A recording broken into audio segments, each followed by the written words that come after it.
Hello guys, welcome to SSP platform. मेरा नाम है अभिषेक, आपके केमिस्ट्री का टीचर, आप सबका मेंटोर। आज लेके आया हूँ halo alkanes and hello arenes का लेक्चर नंबर 2। टॉपिक रहने वाला है प्रिपरेशन मेथड्स एंड प्रॉपर्टीज। आज अपन डिस्कस करेंगे। अगर आपको क्लास के टाइमिंग को लेके कोई भी कंफ्यूजन है बच्चों, मैं देखता हूँ कमेंट सेक्शन में कई बच्चों को कंफ्यूजन रहता है कि कब आएगी क्लास, तो उस कंफ्यूजन को आप दूर कर लीजिए। अभी हाल फिलहाल केमिस्ट्री की जो आपकी क्लासेस का टाइमिंग है मेरा अभिषेक सर का 4 PM रहेगा, ट्यूसडे, थर्सडे एंड सैटरडे। तो आप बिल्कुल ट्यूसडे, थर्सडे एंड सैटरडे को फ्री हो जाइए और 4 बजे मेरे से ज्वाइन कर लीजिए, जिससे अपन अपनी केमिस्ट्री को स्ट्रॉन्ग कर सके। और एक और इन्फॉर्मेशन है, अगर आप नीट एस्पिरेंट है तो क्लास 24 आपके लिए एक बहुत अच्छा बैच लेके आया है, Prahar batch. If you want to join this batch तो क्लास 24 ऐप को आप इंस्टॉल कर लीजिए, उस पर नीट की जो भी आइकन है उस पर क्लिक करके and you can purchase that course. कोई भी दिक्कत है तो क्लास 24 पे आप जाइए, उसके जो हेल्पलाइन नंबर है you can contact on that number. ठीक है बच्चों, तो स्टार्ट करते हैं अपन halo alkanes and hello arenes. Lecture number अपना है 2। आज मैं इस प्रिपरेशन मेथड को पढ़ाने से पहले आप सब बच्चों को nature of carbon and halogen bond बताना चाहता हूं।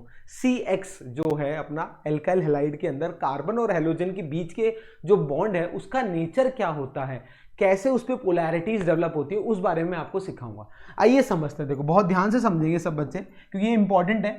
सबसे पहले क्या होता है, अगर मैं कंसिडर करूं ये कार्बन है और ये मेरा हेलोजन है और इन दोनों के बीच में क्या है, ये सिग्मा बॉन्ड है। क्या है? सिग्मा बॉन्ड है। तो इन बॉन्ड के बीच में क्या है, ये शेयर्ड पेयर ऑफ इलेक्ट्रॉन है। क्या है बच्चा?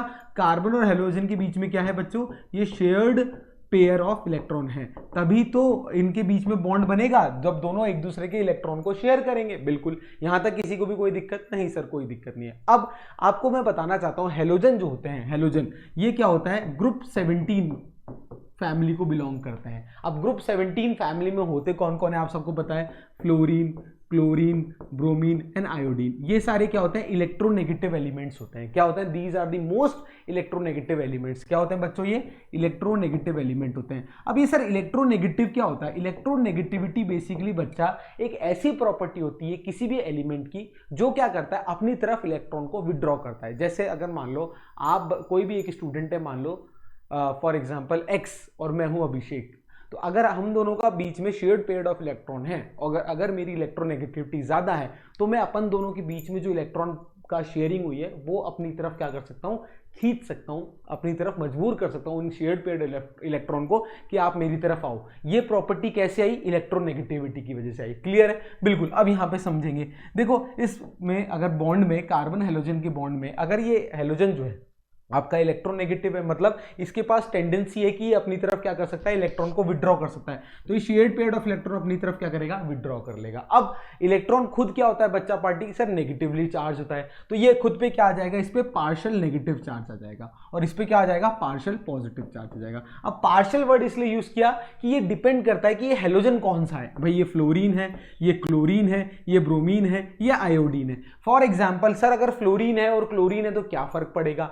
देखो बच्चों, इलेक्ट्रोनेगेटिव में, इलेक्ट्रोनेगेटिव ग्रुप में, ग्रुप 17 में fluorine is the most electronegative element, मतलब इसकी इलेक्ट्रोनेगेटिविटी बहुत ज्यादा है। इसका मतलब इस केस में जब यहां पर फ्लोरीन होगा तो डेल्टा नेगेटिव का वैल्यू क्या होगी, चार्ज जो अपनी तरफ खींचेगा वो ज्यादा होगा। क्लोरीन के केस में उसके कंपैरेटिवली क्या होगा, कम होगा। बस इतनी सी बात है, इसलिए ये डेल्टा वर्ड यूज किया, आप घबराएंगे नहीं। प्लस माइनस भी लिख सकता था बट डेल्टा क्यों, it varies according to the type of electronegative element you have taken from group 17। Clear है? इसका मतलब कार्बन हेलोजन बॉन्ड के अंदर हेलोजन इलेक्ट्रोनेगेटिव होता है बच्चों, ग्रुप 17 मेंबर होता है और वो क्या करता है, शेयर्ड पेयर इलेक्ट्रॉन को अपनी तरफ विड्रॉ करता है और खुद पे क्या होता है, पार्शियल नेगेटिव चार्ज डेवलप कर लेता है। क्लियर है? यहां तक किसी को भी कोई दिक्कत नहीं। अब देखो इस पूरे फिगर के अंदर अगर अपन इस बॉन्डिंग अरेंजमेंट में देखें तो कार्बन पे एक पॉजिटिव पोलैरिटी डेवलप हो जा रही है। बिल्कुल, ये कौन सी पोलैरिटी है सर? पॉजिटिव पोलैरिटी डेवलप हो जा रही है। और हेलोजन पे कौन सी नेगेटिव पोलैरिटी डेवलप हो जा रही है? बिल्कुल सर। इसका मतलब जो कार्बन हेलोजन का जो बॉन्ड है वो क्या है, डाइपोल की तरह एक्ट करता है, क्योंकि इसमें दो पोल है, एक पॉजिटिव पोल है और एक नेगेटिव पोल है। बिल्कुल क्लियर है? तो इसका मतलब सर कार्बन और हेलोजन के बीच का जो बॉन्ड है वो किसकी तरह एक्ट करता है, एक डाइपोल की तरह एक्ट करता है, क्योंकि हेलोजन पे डेल्टा नेगेटिव चार्ज है और कार्बन पे क्या है, डेल्टा पॉजिटिव चार्ज है। बिल्कुल। और ये पोलैरिटीज की डेवलप होने की वजह से इन दोनों के बीच का जो बॉन्ड है उसमें क्या डेवलप हो जाएगी, पोलैरिटी डेवलप हो जाएगी। क्या हो जाएगी, पोलर हो जाएगा। ये बॉन्ड क्या हो जाएगा, पोलर। क्यों हो जाएगा polar, due to difference between the electronegativity. क्यों हुआ, रीजन क्या हुआ पोलैरिटी का, due to difference between electronegativity of carbon and halogen. इसकी वजह से क्या हुआ, इनके बीच का पोल जो बॉन्ड है वो क्या हो गया, पोलर हो गया। क्लियर है, कोई भी डाउट है। और ये क्या है, एक तरीके से डाइपोल की तरह एक्ट करेंगे। ये भी एक डाइपोल, ये पूरा अरेंजमेंट क्या है, एक डाइपोल है। पूरा अरेंजमेंट क्या है बच्चा पार्टी, ये एक डाइपोल है। ये पूरा अरेंजमेंट क्या है, एक डाइपोल।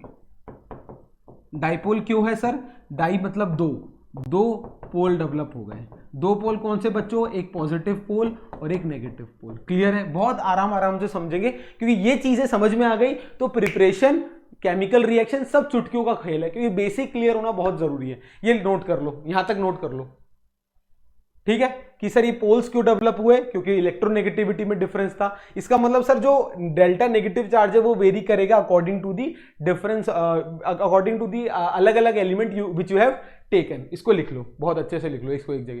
क्लियर है, यहां तक कोई भी डाउट नहीं सर, कोई भी डाउट नहीं। अब मैं क्या कर रहा हूं, कार्बन हेलोजन के बॉन्ड के नेचर के बारे में बात कर रहा हूं जब मैं हेलोजन के एटम को चेंज कर रहा हूं। बहुत ध्यान से समझना। अब आपके पास क्या है, कार्बन और हेलोजन के बीच में एक बॉन्ड है, बिल्कुल ये क्या है, डाइपोल है, पोलर बॉन्ड है। बट अब हेलोजन के एटम्स में अलग अलग वेरी कर रहा हूं। अब देखना बहुत ध्यान से, अगर मैं लूं फ्लोरीन, क्लोरीन, ब्रोमीन और आयोडीन, तो ये बॉन्ड का नेचर कैसे चेंज हो रहा है मैं ये स्टडी करना चाहता हूं। बहुत ध्यान से देखना।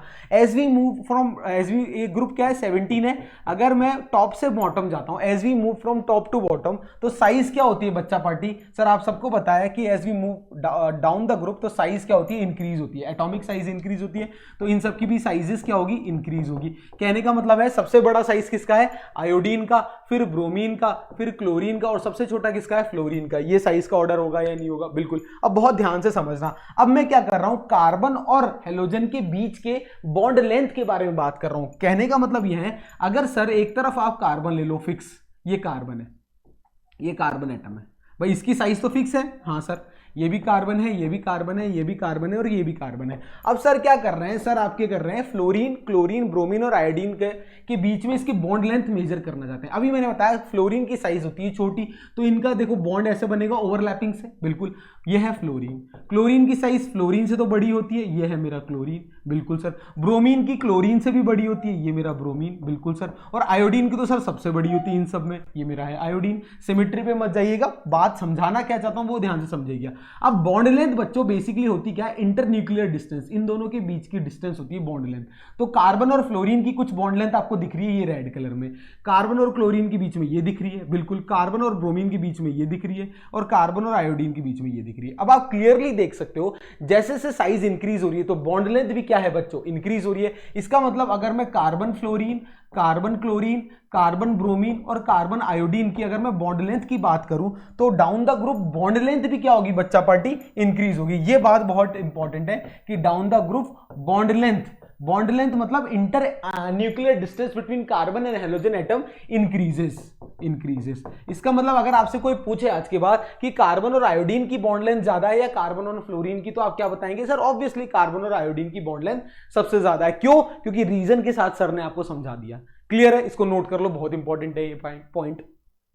चलो ये चीजें क्लियर है। हाँ, अब बहुत ध्यान से देखना, अगर दो एटम के बीच में बॉन्ड लेंथ ज्यादा होगी, अगर मान लो ये कार्बन है, ये फ्लोरीन है, इसकी बॉन्ड लेंथ कम है, और कार्बन और क्लोरीन की बॉन्ड लेंथ कंपैरेटिवली क्या है, ज्यादा है, तो मैं आपसे पूछूं कि कौन सा बॉन्ड आप तोड़ लोगे इजीली। अब इसको बहुत ध्यान से एक एग्जांपल से समझना। मैंने क्या लिया, एक इस पेन की जितनी एक सीख ले ली, क्या ले ली, एक पेन की जितनी स्टिक ले ली, अगर मैं इंग्लिश में बोलूं तो, और एक माचिस की स्टिक ले ली। तो ये जो पतली, अगर ये जितना लंबा होगा, ये पतला होता जाएगा, तो इसको तोड़ना क्या होगा, आसान होगा, और जितना छोटा होगा उसको तोड़ना क्या होगा, मुश्किल होगा। सर ऑब्वियसली कोई भी दिक्कत है, नहीं सर कोई भी दिक्कत नहीं है। इसका मतलब अगर बॉन्ड की लेंथ बड़ी होगी तो बॉन्ड को तोड़ना कंपैरेटिवली इजी होगा, और बॉन्ड की लेंथ अगर छोटी होगी तो बॉन्ड को तोड़ना मुश्किल होगा। तो इसका मतलब बॉन्ड तोड़ने की जो एनर्जी देनी पड़ेगी, मतलब bond dissociation energy down the group क्या होगी सर, इंक्रीज होगी या डिक्रीज होगी, खुद बताना सर। डाउन द ग्रुप क्या होगी, डिक्रीज होगी, क्योंकि पहले केस में बॉन्ड को तोड़ने की एनर्जी ज्यादा देनी पड़ेगी क्योंकि बॉन्ड लेंथ कम है, बिल्कुल। तो अगर मैं एक और कंपैरिजन आपको करके दिखाऊं कि if I talk about carbon fluorine, carbon chlorine, carbon bromine and carbon iodine. तो डाउन द ग्रुप अभी मैंने आपको समझाया था, यहाँ वापस लिख देता हूँ, बॉन्ड लेंथ क्या होती है, इंक्रीज होती है। क्या होती है, इंक्रीज होती है। But if I talk about bond energy या बॉन्ड डिसोसिएशन एंथैल्पी, क्या कई बुक्स में बॉन्ड एनर्जी भी लिखते हैं और कई बुक्स में बॉन्ड डिसोसिएशन एनर्जी भी लिखते हैं। बेसिकली इनका कहने का मतलब यह है बॉन्ड को तोड़ने की एनर्जी, बॉन्ड अगर टूट रहा है तो उसको आप एनर्जी दे रहे हो ना, जो बॉन्ड तोड़ने के लिए एनर्जी देनी पड़ती है वो कितनी देनी पड़ती है। तो बॉन्ड एनर्जी और bond dissociation energy, bond dissociation energy की अगर मैं बात करूं तो डाउन द ग्रुप क्या होगी, वो डिक्रीज होगी सर। ऑब्वियसली ये बड़े वाले जिसकी साइज ज्यादा है उसको बॉन्ड तोड़ने में कम एनर्जी देनी पड़ेगी और छोटे वाले को बॉन्ड तोड़ने में ज्यादा एनर्जी देनी पड़ेगी। क्लियर है। तो अगर मैं ऑर्डर लिखूं, बॉन्ड डिसोसिएशन एनर्जी का ऑर्डर लिख रहा हूं, देखना, carbon fluorine, carbon chlorine, carbon bromine और कार्बन आयोडीन का। तो अगर बॉन्ड डिसोसिएशन एनर्जी का क्या ऑर्डर इस तरीके से होगा, देखना, ये किसका ऑर्डर है, bond enthalpy, bond dissociation enthalpy या बॉन्ड डिसोसिएशन एनर्जी या बॉन्ड एनर्जी का। ये किसका ऑर्डर है बच्चा पार्टी, बॉन्ड एनर्जी का ऑर्डर है। क्लियर है। कोई भी डाउट है तो बताइएगा, ठीक है। कमेंट सेक्शन में डाउट जरूर दीजिएगा अगर आपको डाउट आ रहा है तो, ठीक है। और जिसके भी डाउट है चिंता मत करिएगा, अभिषेक सर सब क्लियर कर देंगे, ठीक है। चलो, इसका मतलब सर इससे एक चीज मैं ड्रॉ कर सकता हूं क्या, कि जो बॉन्ड एनर्जी होती है it is inversely proportional to bond length. ये कह सकता हूं, ये बिल्कुल सर, ये भी कह सकते हो। तो इसको याद करने का तरीका क्या है, बिल्कुल सीधी सी माचिस की सीख या झाड़ू की सीख। तो झाड़ू की सीख को तोड़ना ज्यादा आसान होता है क्योंकि वो लंबी होती है, बस ऐसे ध्यान रख लो। तो bond energy is inversely proportional to bond length. अगर बॉन्ड लेंथ बढ़ेगी तो बॉन्ड एनर्जी क्या होगी, कम होगी। इसको नोट कर लो, एक बहुत इंपॉर्टेंट पॉइंट, ठीक है। बॉन्ड एनर्जी या बॉन्ड स्ट्रेंथ की बात करें अगर अपन, ठीक है। ये तो आपके एनसीईआरटी में सब चीजें। अब एनसीईआरटी में एक बार क्या एक वर्ड यूज कर लिया था, डाइपोल, और बच्चे हैं परेशान हो जाते हैं यार डाइपोल सर। आइए अब डाइपोल के बारे में भी जितना क्वेश्चन एग्जामिनर पूछ सकता है सारे अपन यहाँ पे कर लेते हैं सॉल्व। देखो डाइपोल, अभी मैंने कहा था डाइपोल तो बन गया, कार्बन और हेलोजन के बीच में डाइपोल बन गया था ना, हाँ सर बन गया था। इस पर डेल्टा नेगेटिव चार्ज था, इस पर डेल्टा पॉजिटिव चार्ज था, और ये बॉन्ड की जो शेयर्ड पेयर ऑफ इलेक्ट्रॉन इस तरफ टिल्ट हो रहे थे। तो इसका मतलब इन दोनों के बीच में क्या है, ये डाइपोल है तो एक डाइपोल मोमेंट एग्जिस्ट करेगा, जो कि आपने फिजिक्स में पढ़ा था। तो अगर मैं डाइपोल मोमेंट की बात करूं, क्या बात कर रहा हूं मैं, देखना बहुत ध्यान से, डाइपोल मूवमेंट। तो डाइपोल मूवमेंट को किससे डिनोट करते हो आप फिजिक्स में, मैं वापस समझा देता हूं, म्यू से डिनोट करते हैं सर अपन। और म्यू का जो फॉर्मूला होता है, म्यू इज इक्वल्स टू क्या होता है, charge into separation, Q into D, ऐसे याद रख लो। क्या होता है, चार्ज इंटू सेपरेशन। ये तो फिजिक्स में था। तो चार्ज बोले तो इलेक्ट्रोनेगेटिविटी जिसकी ज्यादा उसका चार्ज उतना ज्यादा, भाई जिसका इलेक्ट्रोनेगेटिविटी ज्यादा उसका चार्ज भी क्या होगा, ज्यादा, ऑब्वियसली। और अगर डी मतलब क्या होता है, सेपरेशन। सेपरेशन अगर मैं separation in terms of chemistry की बात करूं तो what I am talking about, bond length. क्या बात कर रहा हूं, बॉन्ड लेंथ। बहुत ध्यान से देखना, इसका मतलब सर अगर बॉन्ड लेंथ बढ़ेगी तो म्यू की वैल्यू बढ़ेगी, चार्ज बढ़ेगा तो म्यू की वैल्यू बढ़ेगा। बहुत इजी है बिल्कुल। अब इसको देखो थोड़ा सा बच्चों ने एग्जामिनर कैसे आपको कंफ्यूज करता है देखेंगे अपन यहाँ क्लियर है बिल्कुल। अगर मैं आपसे बोल रहा हूं, बहुत ध्यान से देखना, carbon fluorine, carbon chlorine, carbon bromine and carbon iodine, ये चार एल्काइल हैलाइड की अगर मैं बात करूं तो अब बहुत ध्यान से देखेंगे। अगर आपसे एग्जाम में पूछा गया कि डाइपोल मूवमेंट का ऑर्डर बताओ, क्या बताओ, ऑर्डर ऑफ डाइपोल मूवमेंट की, dipole movement mu down the group increase होगा या डिक्रीज होगा, तो बहुत ध्यान से देखना। अब बच्चे कई ऐसे बोलेंगे कि सर देखो फ्लोरीन की इलेक्ट्रोनेगेटिविटी ज्यादा, चार्ज ज्यादा, तो इसका डाइपोल मूवमेंट ज्यादा। बिल्कुल। कई मेरे विद्यार्थी वैसे बोलेंगे नहीं सर कार्बन और आयोडीन के बीच में बॉन्ड लेंथ सबसे ज्यादा, तो इसका क्यों डाइपोल मोमेंट ज्यादा नहीं। बिल्कुल क्लियर है। देखो यार अभी मैंने बताया था फ्लोरीन, क्लोरीन, ब्रोमीन और आयोडीन के केस में इस down the group electronegativity decrease होती है। सबसे ज्यादा इलेक्ट्रोनेगेटिविटी किसकी है, फ्लोरीन की है। तो चार्ज की वैल्यू क्या होगी, क्यू की वैल्यू क्या होगी बच्चा, डिक्रीज होगी। क्यू की वैल्यू क्या होगी, डिक्रीज होगी। बहुत ध्यान से देखना, चार्ज की वैल्यू क्या होगी, डिक्रीज होगी। बट अभी मैंने कहा था साइज इंक्रीज होता है, अगर साइज इंक्रीज होता है तो down the group bond length क्या होगी सर, इंक्रीज होगी। बॉन्ड लेंथ इंक्रीज होगी मतलब डिस्टेंस डी की वैल्यू भी इंक्रीज होगी। तो एक तरफ तो सर एक चीज कंफ्यूज करनी है कि चार्ज डिक्रीज हो रहा है तो म्यू डिक्रीज होना चाहिए, बॉन्ड लेंथ इंक्रीज हो रही है तो म्यू इंक्रीज होना चाहिए। अब किस पे जाएं हम, तो होता क्या है बहुत ध्यान से समझना। जब अगर मैंने यहां पर आपको ये बताया था कि bond length is basically inter nuclear distance, inter nuclear distance को अपन मेजर करते हैं नैनोमीटर्स के अंदर, पिकोमीटर्स के अंदर, मतलब बहुत छोटा ही अंतर आता है। तो जो डिस्टेंस का बढ़ना और कम होना है उसका अंतर कोई खास नहीं होता, तो उसको क्या करते हैं अपन, निग्लेक्ट करते हैं। तो कौन सा फैक्टर डोमिनेट करता है जब डाइपोल मोमेंट को अपन मेजर करते हैं, चार्ज। हमेशा याद रखना, फिर रिपीट कर रहा हूं, while measuring the bond length, the bond length comes out to be in nanometer और पिकोमीटर।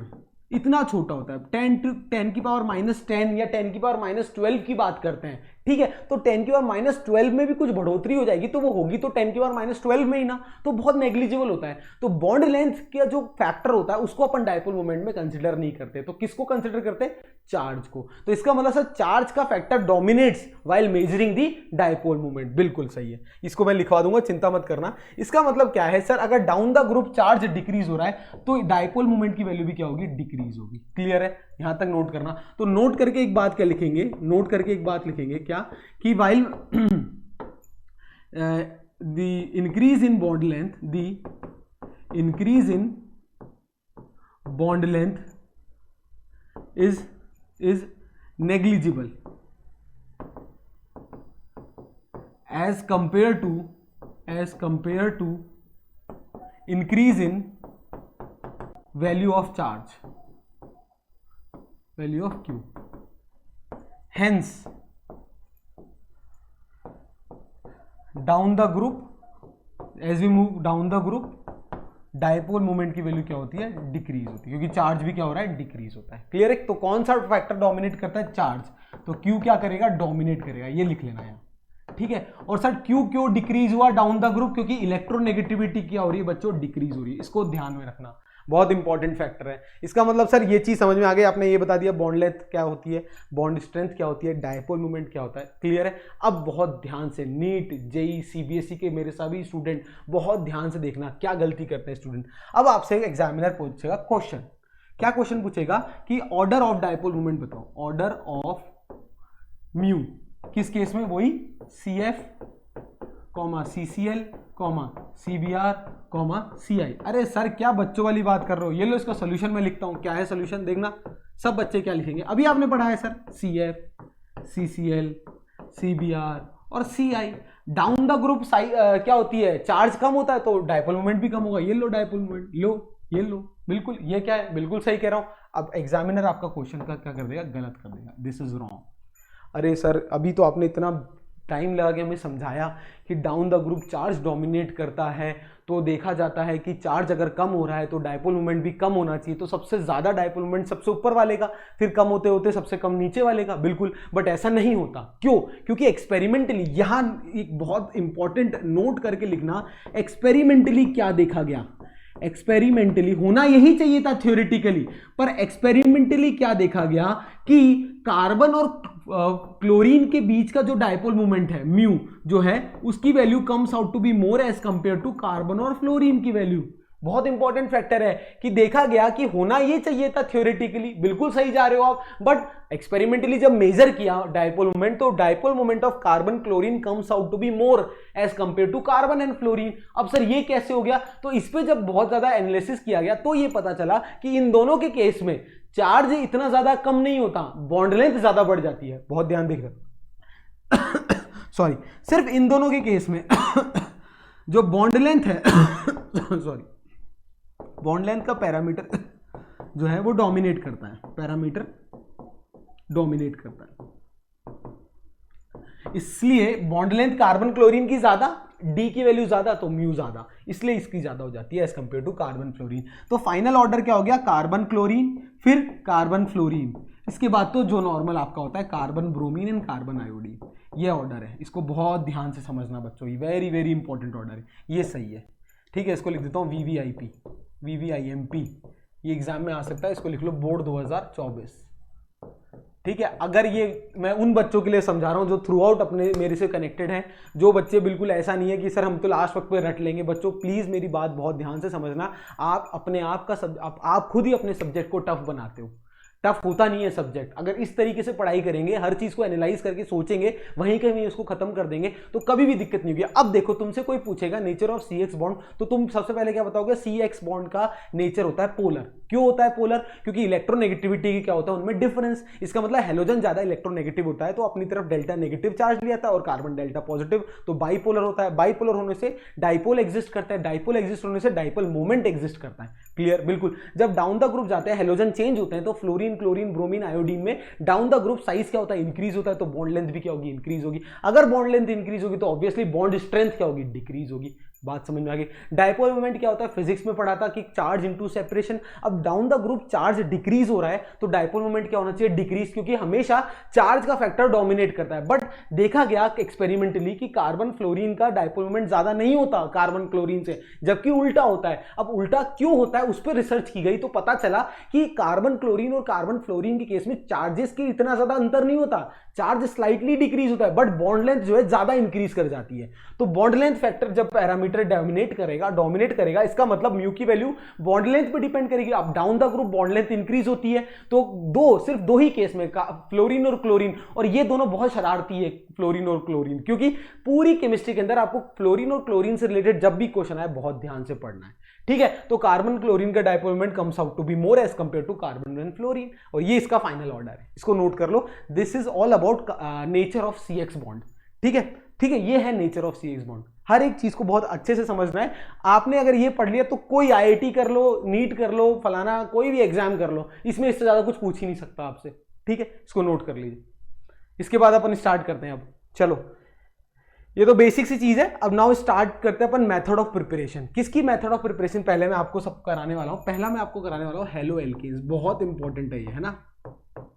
हर एक प्रिपरेशन पे क्या क्या क्वेश्चन एग्जामिनर पूछता है अभी के अभी करेंगे अपन साथ की साथ। तो हेलो एल्केन्स के मेथड ऑफ प्रिपरेशन बेसिकली अपन 4 पढ़ते हैं। पहला कि आपको क्या बनाना है, RH बनाना है। क्या बनाना है, RH, हेलो एल्केन बनाना है। किससे, एल्केन से, मतलब RH से, पहला मेथड। दूसरा मेथड क्या है, एल्कीन से बनाना है मुझे हेलो एल्केन। फिर तीसरा मेथड एल्कोहल से मुझे बनाना है हेलो एल्केन। और चौथा मेथड अगर आपको ऑलरेडी हेलो एल्केन या एल्काइल हैलाइड गिवन है उससे कोई और हेलो एल्केन बनाना है तो कैसे बनाएंगे। तो आपके 12th क्लास के सिलेबस में CBSE बोर्ड में या कोई भी आप बोर्ड में हो तो 4 इंपॉर्टेंट मेथड्स आपको दे रखे हैं। पहला from alkane, from alkene, from alcohol and from alkyl halide. इनकी हेल्प से अपन क्या बनाएंगे, हेलो एल्केन बनाएंगे। बहुत ध्यान से देखेंगे, ठीक है।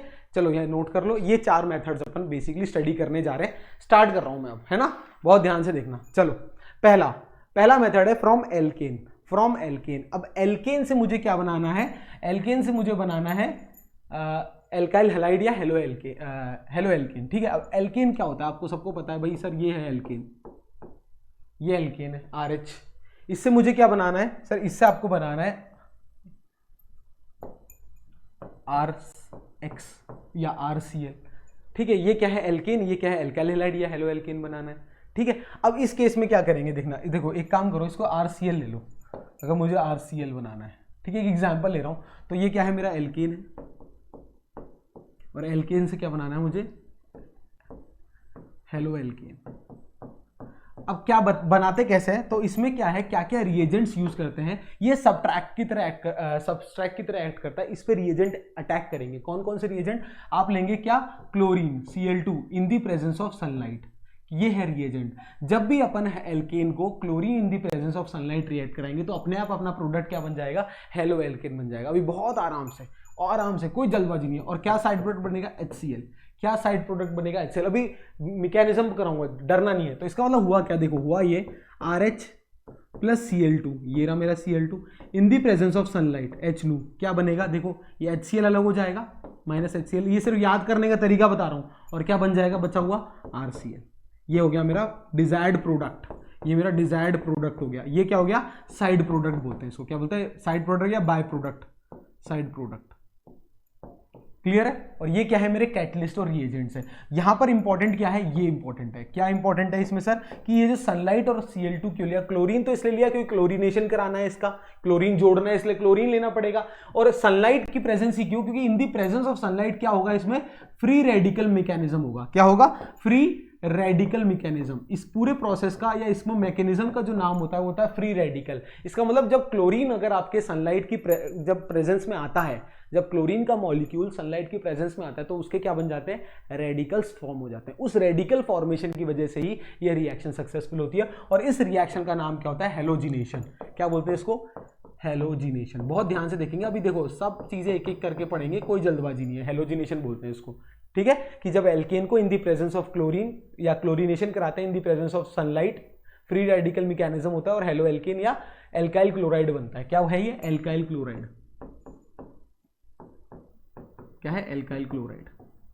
Plus HCl। क्लियर है? बहुत ध्यान से देखना, एक एक चीज समझाऊंगा, डरना नहीं है बिल्कुल भी। अब देखो इसका मतलब सर एक एग्जांपल ले लेते हैं, मान लेते हैं मीथेन है CH4, तो CH4 को मैं क्या ऐसे लिख सकता हूँ, देखना बहुत ध्यान से, CH3H लिख सकता हूँ, हाँ सर लिख सकता हूँ। इसका जब क्लोरीनेशन, इसका जब हेलोजिनेशन कराया, मतलब इसको क्लोरीन से रिएक्ट कराया in the presence of sunlight, तो बनेगा क्या देखना, अरे वही सर क्लोरीनेशन कराएंगे तो यहाँ क्या है Cl2 है, तो ये HCl अलग हो जाएगा और क्या बन जाएगा CH3Cl।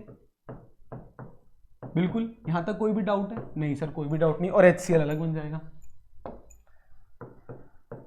अब देखो क्लोरीन का एक मॉलिक्यूल थोड़ी, एक ही एटम थोड़ी, क्लोरीन के बहुत सारे एटम है आपके पास, तो ये फर्दर फिर और रिएक्शन होती जाएगी, तो क्या होगा CH3L को क्या ऐसे लिख सकते हो, CH2Cl तो ऑलरेडी है, और एक H को अलग लिख लो, हाँ लिख सकते हैं, और जो क्लोरीन बचा कुछ है वो फिर रिएक्ट कर जाएगा इससे, और क्या बना लेगा देखना, CH2, और दो क्लोरीन के मॉलिक्यूल इस पे जुड़ जाएंगे, दो क्लोरीन के एटम जुड़ जाएंगे। बिल्कुल, अब देखना यहां तक कोई भी डाउट है किसी बच्चे को? नहीं सर कोई भी डाउट नहीं। फिर क्या होगा, फिर क्लोरीन प्रेजेंट तो है मात्रा में, तो क्या होगा देखना एक और हाइड्रोजन कम हो जाएगा, तो बन जाएगा CHCl3, क्लोरोफॉर्म बन गया, क्या बोलते हैं इसको, क्लोरोफॉर्म बन गया। फिर एक हाइड्रोजन प्रेजेंट है तो ये रिप्लेस हो, एक और क्लोरीन इसको रिप्लेस करके क्या बना लेगा, CCl4, कार्बन टेट्राक्लोराइड, क्या बना लेगा, CCl4। इसका मतलब सर इस रिएक्शन में देखा जा रहा है कि जैसे ही आपने किसी एल्केन को क्लोरीनेशन कराया in the presence of sunlight, तो ये रुक ही नहीं रही है रिएक्शन, इसके सारे हाइड्रोजन क्या हो रहे हैं, रिप्लेस होते जा रहे हैं। और अगर अपन को, अगर मुझे सर यही प्रोडक्ट चाहिए, अगर मुझे यही प्रोडक्ट चाहिए, तो ये तो डीमेरिट है इस रिएक्शन का। बिल्कुल, इस रिएक्शन का क्या है, ये डीमेरिट है कि इस रिएक्शन में चेन प्रोपोगेशन होता है, प्रोपोगेट करती जाती है जब तक कि सारे हाइड्रोजन को रिप्लेस ना कर दे क्लोरीन के मॉलिक्यूल। तो इस रिएक्शन का सबसे बड़ा डिसएडवांटेज भी क्या है, ये है। पहले तो मैंने आपको ये समझाया रिएक्शन होती क्या है, कि जब एल्केन का हाइड्रोजन क्लोरीन रिप्लेस कर लेता है, एल्काइल हैलाइड बनाता है। बिल्कुल सिंपल, बट ये इतनी सिंपल है नहीं। बेसिकली इस रिएक्शन में क्या होता है, ये रिएक्शन कंटिन्यूस चलती रहती है, जब तक कि, कब तक चलती है, जब तक कि सारे क्लोरीन के मॉलिक्यूल रिप्लेस ना हो जाए। देख लो, अगर बनाना था मुझे क्या, मिथाइल क्लोराइड, और बन के क्या आ गया आपके पास, कार्बन टेट्राक्लोराइड, तो ये तो भाई जो आपको बनाना है वो नहीं मिल रहा, वो कम मात्रा में मिल रहा है, तो ये तो अच्छी बात नहीं है। तो इसको इंप्रूव करने के लिए क्या किया जाता है कि जो एल्केन की मात्रा है, जो एल्केन का अमाउंट है, वो क्या रखा जाता है, ज्यादा रखा जाता है। एल्केन का अमाउंट क्या रखा जाता है, ज्यादा। इसका जो अमाउंट है वो अमाउंट इसको ज्यादा लार्ज अमाउंट में लिया जाता है। जब इसको लार्ज अमाउंट में लिया जाएगा तो आपको डिजायर्ड प्रोडक्ट मिल जाएगा। क्लियर है? तो पहली बात, जब भी एल्केन का क्लोरीनेशन कराएंगे इन दी प्रेजेंस ऑफ सनलाइट, तो फ्री रेडिकल मैकेनिज्म होगा। कैसे होगा भी समझाता हूं। और वो क्लोरीन क्या करेगा, हाइड्रोजन को रिप्लेस करेगा। बट इस रिएक्शन का क्या डीमेरिट है कि उस रिएक्शन के अंदर ये क्लोरीन क्या करता है, सारे हाइड्रोजन की मॉलिक्यूल्स को रिप्लेस कर जाता है, और अपन को जो प्रोडक्ट चाहिए वो ना मिलके कुछ और मिल जाता है। ये तो गलत बात है। तो इस गलत बात को सही करने के लिए क्या हथकंडा अपनाया गया कि आप एल्केन को ही क्या ले लो, लार्ज अमाउंट में ले लो, इसका अमाउंट ही ज्यादा ले लो। तो ये क्या होगा, ये जो डीमेरिट है ये थोड़ा दब जाएगा, कम हो जाएगा, रहेगा फिर भी। क्लियर है बच्चों? इसको नोट कर लो, ठीक है? कोई भी डाउट? इसकी हेलोजिनेशन की क्या प्रॉब्लम है ये समझ में आ गई? क्लियर है? The problem with this reaction is कि the hydrogen molecule keeps on replacing, मतलब the chlorine keeps on replacing the hydrogen molecule which is not good. Clear है? तो ये डाउट, कोई भी डाउट है तो बताइएगा, ठीक है? चलो, अब ये क्लियर है। अब इसका मैकेनिज्म समझते हैं। देखो, इसमें जो मैकेनिज्म फॉलो होता है, उस मैकेनिज्म का क्या नाम होता है, फ्री रेडिकल मैकेनिज्म। हेलोजिनेशन के अंदर कौन सा मैकेनिज्म फॉलो होता है, फ्री रेडिकल मैकेनिज्म। बहुत ध्यान से देखना, बहुत इजी है, कोई बड़ी बात नहीं। जो भी मैकेनिज्म आपके सीबीएसई के सिलेबस में, वो तो मैं सारे कराऊंगा ही कराऊंगा। और अगर आपको मान लो ऐसा कुछ भी है कि सर मुझे और भी ढेर सारा पढ़ना है आपसे, तो आपके लिए एक प्लेटफॉर्म बना हुआ है, वो है ही सीबीएसई क्लस्टर बाय अभिषेक सर। सब्सक्राइब नहीं किया हो तो सब्सक्राइब कर लीजिएगा। मेरा पढ़ाया हुआ समझ में आता है, लगता है कि हाँ सर से कनेक्ट करना चाहिए, तो ये आपका चैनल है खुद का, इसको सब्सक्राइब कर लीजिए, जिसमें और अपन एक्स्ट्रा बातें भी कर सकते हैं। इस पर एम्पल ऑफ टाइम होता है। यहाँ पर क्या होता है, एक फिक्स सिलेबस है जो कि अपन को टाइम पे कराना है। इस पर भी मैं कोशिश करता हूँ कि 100 से ज़्यादा ही चीज़ बताऊँ आपको, ठीक है? चलो, अब फ्री रेडिकल मैकेनिज्म समझते हैं। होता क्या है, सबसे पहले फ्री रेडिकल मैकेनिज्म में स्टेप नंबर 1, जिसको अपन बोलते हैं इनिशिएशन। पहला क्या होता है, इनिशिएशन होता है। अब इनिशिएशन मतलब क्या होता है कि मेरा रिएक्शन इनिशिएट हो रही है। इनिशिएट कब होती है, इनिशिएट होने का सबसे पहला ये होता है कि जब क्लोरीन का जो आपने मॉलिक्यूल लिया Cl2, वो जब सनलाइट की प्रेजेंस में आता है। क्या आता है, सनलाइट की प्रेजेंस में आता है। तो सनलाइट की प्रेजेंस में आके इसका क्या हो जाता है, होमोलिटिक फिजन हो जाता है, या होमोलिटिक क्लीवेज हो जाता है। क्या हो जाता है, होमोलिटिक क्लीवेज। मतलब जैसे ही क्लोरीन का मॉलिक्यूल सनलाइट के प्रेजेंस में आएगा तो ये क्या करेगा, फ्री रेडिकल दे देंगे क्लोरीन के। इस तरीके से क्लोरीन के 2 फ्री रेडिकल आ जाएंगे आपके पास। आ गए क्लोरीन की 2 फ्री रेडिकल, चेक करो। ठीक है, आप चाहो तो इस तरीके से कर सकते हो, मैं ऐसे बना लेता हूँ, ये दोनों फ्री रेडिकल है। ये क्या है, फ्री रेडिकल ऑफ क्लोरीन।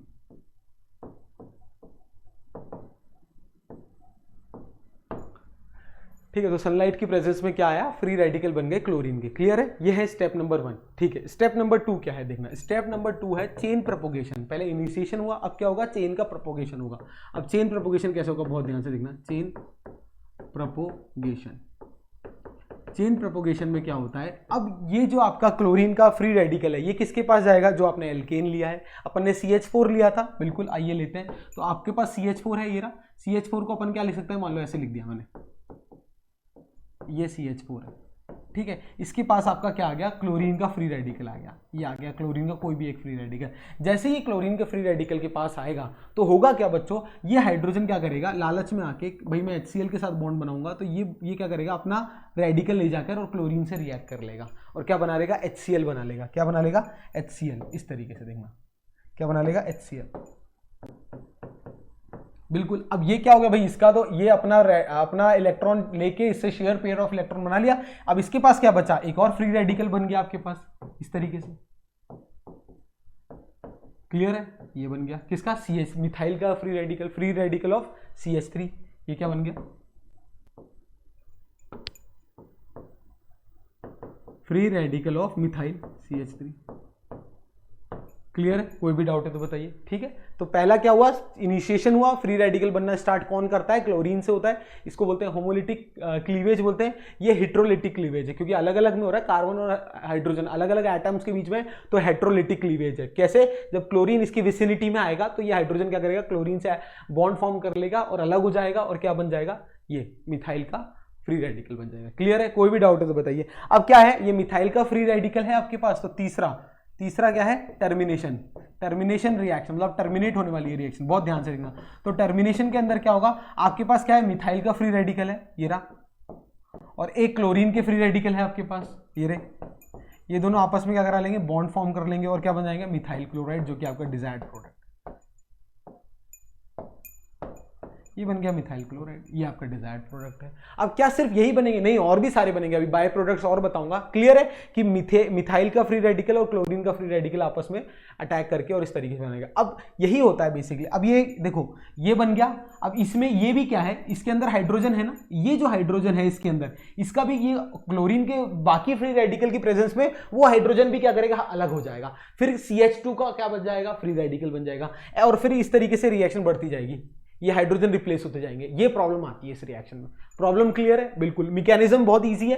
पहला क्लोरीन का फ्री रेडिकल बनेगा, वो मीथेन की प्रेजेंस में आएगा, तो मिथाइल का क्या बन जाएगा, फ्री रेडिकल बन जाएगा। बन गया सर। उसके बाद जब मिथाइल का फ्री रेडिकल और क्लोरीन का फ्री रेडिकल मिक्स हो गया, ये आपका मेन प्रोडक्ट बना। बट सिर्फ यही नहीं बनता, क्या क्या बनता है वो ध्यान से देखना। अब देखो आपके पास क्या क्या फ्री रेडिकल है। एक तो क्लोरीन के फ्री रेडिकल है, तो ये दोनों आपस में रिएक्ट करके वापस Cl2 बना लेते हैं। क्लियर है, बिल्कुल। दूसरा आपके पास किसका फ्री रेडिकल है, एक आपके पास अभी मैंने बताया था मिथाइल का फ्री रेडिकल था और क्लोरीन का फ्री रेडिकल था। वो आपस में क्या बना रहा है, आपका डिजायर्ड प्रोडक्ट मिथाइल क्लोराइड बना रहा है। अब देखो आपके पास भाई ऐसा जरूरी थोड़ी है, दो मिथाइल के फ्री रेडिकल आपस में अगर अटैक कर गए तो क्या बना लेंगे, देखना। क्या इस तरीके से इथेन नहीं बना लेंगे, बिल्कुल इथेन बना लेंगे। भाई इथेन तो अपन को चाहिए ही नहीं, वापस एल्केन बन गया। अरे एल्केन से वापस एल्केन बन गया। क्लियर है। बस इसका अमाउंट क्या होता है, काफी कम, लेस अमाउंट में बनता है बहुत। ये वाला प्रोडक्ट जो होता है बहुत कम बनता है, वेरी लेस अमाउंट में बनता है। क्लियर है, चलो इसको नोट कर लो। ठीक है, वेरी लेस अमाउंट में बनता है, इसलिए इसको क्या बोलते हैं, इंप्योरिटी। ये बेसिकली क्या है कि इंप्योरिटी है इस रिएक्शन की, हैलोजिनेशन की। ये इंप्योरिटीज होती है। क्लियर है, इंप्योरिटीज होती है। तो इस पूरी रिएक्शन में समझ में आया हुआ क्या, बिल्कुल हुआ। ये देखो चेक करो, तो कॉम्बिनेशन ऑफ फ्री रेडिकल्स कैसे हुआ। क्लियर है, कोई भी डाउट है तो बताइए। चलो डन सर। अब देखो अभी तक तो अपन ने क्या लिया, देखो इस तरीके से एक नॉर्मल इथेन लिया, क्या लिया, इथेन लिया। तो क्या हुआ, इस तरीके से रिएक्शन हुई। अब मैं क्या कर रहा हूं, एक काम करो, आप ब्यूटेन ले लो। क्या ले लो, इफ अगर मैं ब्यूटेन ले लूं, क्या ले लूं, ब्यूटेन। अब ब्यूटेन देखना, बहुत ध्यान से देखना, इसको समझने की कोशिश करेंगे अपन।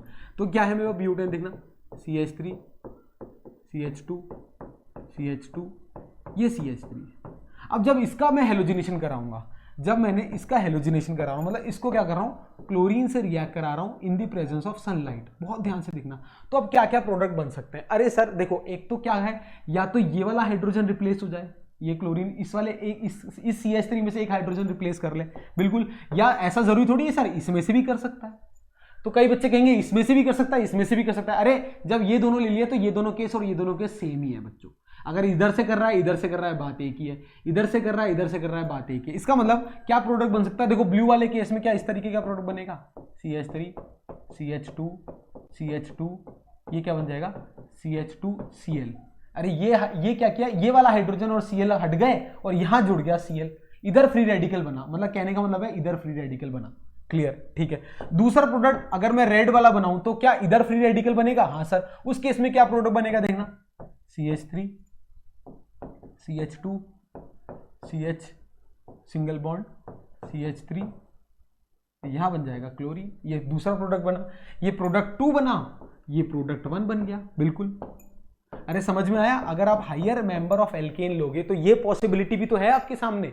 If I take the higher member of alkane, तो ये पॉसिबिलिटी है या नहीं है? बिल्कुल। तो अब ये क्या बना, ये दोनों एक दूसरे के क्या है, आइसोमर्स है, तो क्या मिल गया, मिक्सचर्स मिल गए ना, मिक्सचर ऑफ आइसोमर्स मिल गए आपको हायर मेंबर्स के अंदर। तो ये एक और डीमेरिट है इस रिएक्शन की, कि इस रिएक्शन में जब हायर मेंबर्स लेते हो तो क्या मिलता है, मिक्सचर ऑफ आइसोमर्स मिलते हैं, which is not that much easy to separate. ठीक है, it is not easy to separate. ये जो इस तरीके के जो इससे बोलते हैं स्ट्रक्चरल आइसोमर्स बोलते हैं या फंक्शनल आइसोमर्स, तो इस तरीके जो आइसोमर्स होते हैं उनको सेपरेट करना इतना आसान नहीं होता, इसलिए हेलोजिनेशन रिएक्शन को इतना प्रेफर नहीं किया जाता ड्यूरिंग दी प्रिपरेशन। अब सर प्रेफर ही नहीं किया तो पढ़ाते क्यों है यार? अपने सिलेबस में तो पढ़ाना पड़ेगा। पढ़ाया क्या कि बनता कैसे है, एल्केन से एल्काइल हैलाइड कैसे बना, उसकी क्या क्या दिक्कतें और क्या क्या क्वेश्चन पूछे जाते हैं वो साथ के साथ अपन डिस्कस कर रहे हैं। क्लियर है? फिर भी अगर आपसे ये पूछा जाए एग्जामिनर कि ये और ये प्रोडक्ट 1 और प्रोडक्ट 2 में मेजर कौन सा बनेगा, तो आप क्या बताओगे, ये मेजर बनेगा। क्यों? क्योंकि इसके अंदर क्या है, ये कौन सा है, 2 डिग्री फ्री रेडिकल। जो फ्री रेडिकल है वो 2 डिग्री ज्यादा स्टेबल होता है एज कंपेयर टू 1 डिग्री। तो फ्री रेडिकल किसका, 2 डिग्री फिर 1 डिग्री, सबसे ज्यादा स्टेबल 3 डिग्री का फ्री रेडिकल होता है। ये स्टेबिलिटी ऑफ फ्री रेडिकल है। तो अगर आपसे कोई पूछ भी ले कि सर इन दोनों में कौन सा मेजर बनेगा, तो ये मेजर बनेगा, क्योंकि 2 डिग्री है, तो 2 डिग्री का जो फ्री रेडिकल है FR है वो ज्यादा स्टेबल होता है एज कंपेयर टू 1 डिग्री, तो इसलिए वो ज्यादा बनेगा। क्लियर? कोई भी डाउट है तो बताइएगा। तो क्लियर है क्या कह रहा है ये रिएक्शन, फ्री रेडिकल मैकेनिज्म, भाई इसमें क्या क्या दिक्कत आ रही है? तो एल्केन से अगर मेरे को बनाना है तो क्या करना पड़ेगा, हेलोजिनेशन करना पड़ेगा, फ्री रेडिकल मैकेनिज्म होगा। इसके अंदर क्या दिक्कत है, सारे हाइड्रोजन रिप्लेस होते जाएंगे। उस दिक्कत को दूर करने के लिए लार्ज अमाउंट में क्या ले लो, एल्केन ले लो। क्लियर है? फ्री रेडिकल मैकेनिज्म क्या कहता है, पहले में इनिशिएशन होता है, फिर प्रोपोगेशन होता है, फिर टर्मिनेशन होता है। टर्मिनेशन में भी अलग अलग फ्री रेडिकल जुड़ के अलग अलग प्रोडक्ट बनाते हैं, इंप्योरिटीज डेवलप होती है। क्लियर है? और अगर आप हायर मेंबर्स ले लेते हो, ब्यूटेन लेके एग्जांपल ले लिया मैंने, अगर हायर मेंबर लेते हो तो मिक्सचर ऑफ आइसोमर्स मिलता है। ये जो मिक्सचर ऑफ आइसोमर्स है it is not easy to separate, so that's why this process is not preferred. तो अगर मैं डीमेरिट्स बताऊं, of halogenation reaction, halogenation of alkane, तो क्या डीमेरिट बता सकते हैं बच्चों? सर पहला डीमेरिट तो आपने ये बताया था कि जो hydrogen the chlorine radical keeps on replacing the hydrogen atom. ठीक है, तो पहला अगर डीमेरिट बोलेंगे तो क्या बोलेंगे, ये पॉलीहेलोजिनेशन हो जाता है। क्या हो जाता है, पॉलीहेलोजिनेशन। पॉलीहेलोजिनेशन मतलब क्या हो जाता है कि chlorine radical keeps on replacing hydrogen from alkane, ऐसे लिख लो। तो ये एक बहुत बड़ी दिक्कत है, पहली डीमेरिट। क्लियर है? बिल्कुल। दूसरा, mixture in higher alkanes, in higher member of alkanes,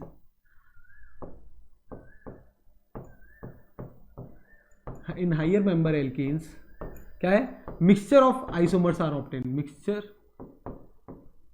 of structural isomers are obtained.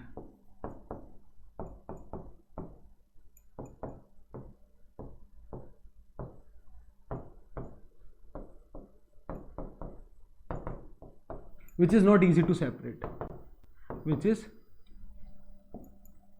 not easy to separate. तो ये दो बहुत ज़्यादा दिक्कतें आती है जो कि ये नोट कर लो, एग्जाम में पूछता है, जनरली पूछ लेता है what are the halogenation, explain करो, मैकेनिज्म बताओ और उसकी क्या डीमेरिट है वो बताओ। तो ये पूरा एक्सप्लेनेशन आपके सामने, इसको नोट कर लो।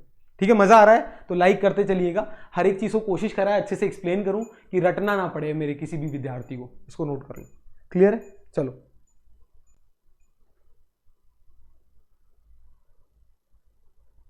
ठीक है, चलिए डन। बिल्कुल, एक और इंपॉर्टेंट पॉइंट्स अगर मैं लिखाना चाहूँ हेलोजिनेशन के इंपॉर्टेंट पॉइंट्स, तो क्या क्या इंपॉर्टेंट पॉइंट्स आ गए? देखो इंपॉर्टेंट पॉइंट्स में पहला एक इंपॉर्टेंट पॉइंट ये लिख लो, क्या लिख सकते हो? पहला पॉइंट कि अगर आपको दे रखा है फ्लोरीन F2, Cl2, Br2 और I2, तो अगर रेट ऑफ रिएक्शन की बात करो तो सबसे ज्यादा किसी होगी? F2, फिर Cl2, फिर Br2, फिर I2। ये क्या होगी? रेट ऑफ रिएक्शन होगी। ठीक है भाई, जो जितना ज्यादा इलेक्ट्रोनेगेटिव होगा उसका रेडिकल उतना जल्दी बनेगा। तो ये किसका ऑर्डर है? ऑर्डर ऑफ ये क्या है? रेट ऑफ हेलोजिनेशन का ऑर्डर है। ये क्या है? Rate of halogenation. ठीक है, कोई भी डाउट है तो बताना, है ना? चलो दूसरा इंपॉर्टेंट बात, आपने क्या लिया था? एल्केन लिया था, RH क्या लिया था? एल्केन लिया था। अब अगर आप इफ आपका R 3 डिग्री हो सकता है, टर्शरी हो सकता है, 2 डिग्री हो सकता है, या 1 डिग्री प्राइमरी हो सकता है, कुछ भी हो सकता है भाई। अभी एग्जाम्पल लेके समझाया था, ये देखो, ये इस केस में ये 2 डिग्री हो गया, ये 1 डिग्री हो गया, कहीं 3 डिग्री भी हो गया। उस केस में अगर रेट ऑफ रिएक्शन की बात करें तो रेट ऑफ रिएक्शन उस केस में क्या होता है? देखना, सबसे ज्यादा किसका होगा रेट ऑफ रिएक्शन? 3 डिग्री, फिर 2 डिग्री, फिर 1 डिग्री। ये नोट कर लेना, ये रेट ऑफ रिएक्शन। ठीक है, 3 डिग्री मतलब देखो बच्चों ये वाला यार, है ना, कंफ्यूज मत होना। ये है 3 डिग्री, ये 2 डिग्री, ठीक है, और ये 1 डिग्री। ठीक है, ये हाइड्रोजन, ये 1 डिग्री, ये 2 डिग्री। कोई बच्चे नहीं, ये मैं अपने आप CBSE क्लस्टर आप सब्सक्राइब कर लीजिए। इतनी ये जो छोटी छोटी चीजें ना जो टाइम ज्यादा लेती है और समझ में हो सकता है कई बच्चों को नहीं आती हो, वैसे ही मेरे को लगता है मोस्टली बच्चों को पता है 1 डिग्री 2 डिग्री क्या होता है। फिर भी नहीं आया समझ में तो कोई दिक्कत नहीं है, बता दूंगा आपको मैं, है ना, उस चैनल पे बता दूंगा।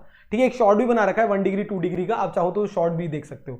तो ये है, अगर आपका एल्केन 3 डिग्री है, 2 डिग्री है, 1 डिग्री, तो रेट ऑफ रिएक्शन का ये होगी, फिर ये होगी रेट ऑफ हेलोजिनेशन। ये कुछ चीजें हैं जो कि आपको कोई भी एग्जाम में आपको पीछे नहीं हटने देगी, सब चीजें बता दी मैंने आपको। ठीक है, चलो अब नेक्स्ट रिएक्शन पढ़ने जाएंगे अपन, प्रिपरेशन की एल्कीन। एल्कीन की मदद से क्या बनाएंगे अपन? एल्काइल हैलाइड बनाएंगे, और ये वेरी वेरी इंपॉर्टेंट है यार। ठीक है, इससे क्वेश्चन पक्का से आता है, इसको बहुत इंपॉर्टेंट है ये, एल्कीन से कैसे बनेगा। तो दो तरीके से बनता है। पहला क्या है, अगर अपन क्या करेंगे, पहला एडिशन करेंगे, इस केस में क्या होगा? एडिशन होगा। तो addition of HX, hydrogen halide को क्या करूंगा? ऐड कराऊंगा। ये क्या है? HX मतलब हाइड्रोजन हैलाइड, पहले रिएक्शन में। ठीक है, और पहली तो ये है, पहला जो माध्यम है जिससे मैं एल्कीन की हेल्प से कैसे बनाऊंगा, एल्कीन को क्या करूंगा? HX से रिएक्ट कराऊंगा। ठीक है, और दूसरी रिएक्शन में आपको पढ़ाऊंगा एडिशन ऑफ हेलोजन। क्या करूंगा दूसरी रिएक्शन में? हेलोजन एडिशन करूंगा, सिर्फ halogen, addition of halogen, X2 बोले तो हेलोजन। ठीक है, पहले मैं हाइड्रोजन हैलाइड से ऐड कराऊंगा और दूसरे में हेलोजन से ऐड कराऊंगा। और कैसे कैसे होगा बहुत ध्यान से समझेंगे। ठीक है, चलो सबसे पहले फर्स्ट पढ़ते हैं एडिशन ऑफ HX। पहला एल्कीन से बनाना है, पहला रिएक्शन क्या है? Addition of hydrogen halide, very important, देखना बहुत ध्यान से। हाइड्रोजन हैलाइड बोले तो HX होता है हाइड्रोजन हैलाइड। देखना अब क्या किया, इसका मोटा मोटा बताता हूं होगा क्या। ये मेरा एल्कीन है, ठीक है, चलो इसको जब मैं हाइड्रोजन हैलाइड HX से रिएक्ट कराऊंगा तो होगा क्या, बहुत ध्यान से देखना। अब एल्कीन के अंदर बच्चा पार्टी ये क्या है? पाई इलेक्ट्रॉन्स है। यहाँ क्या है?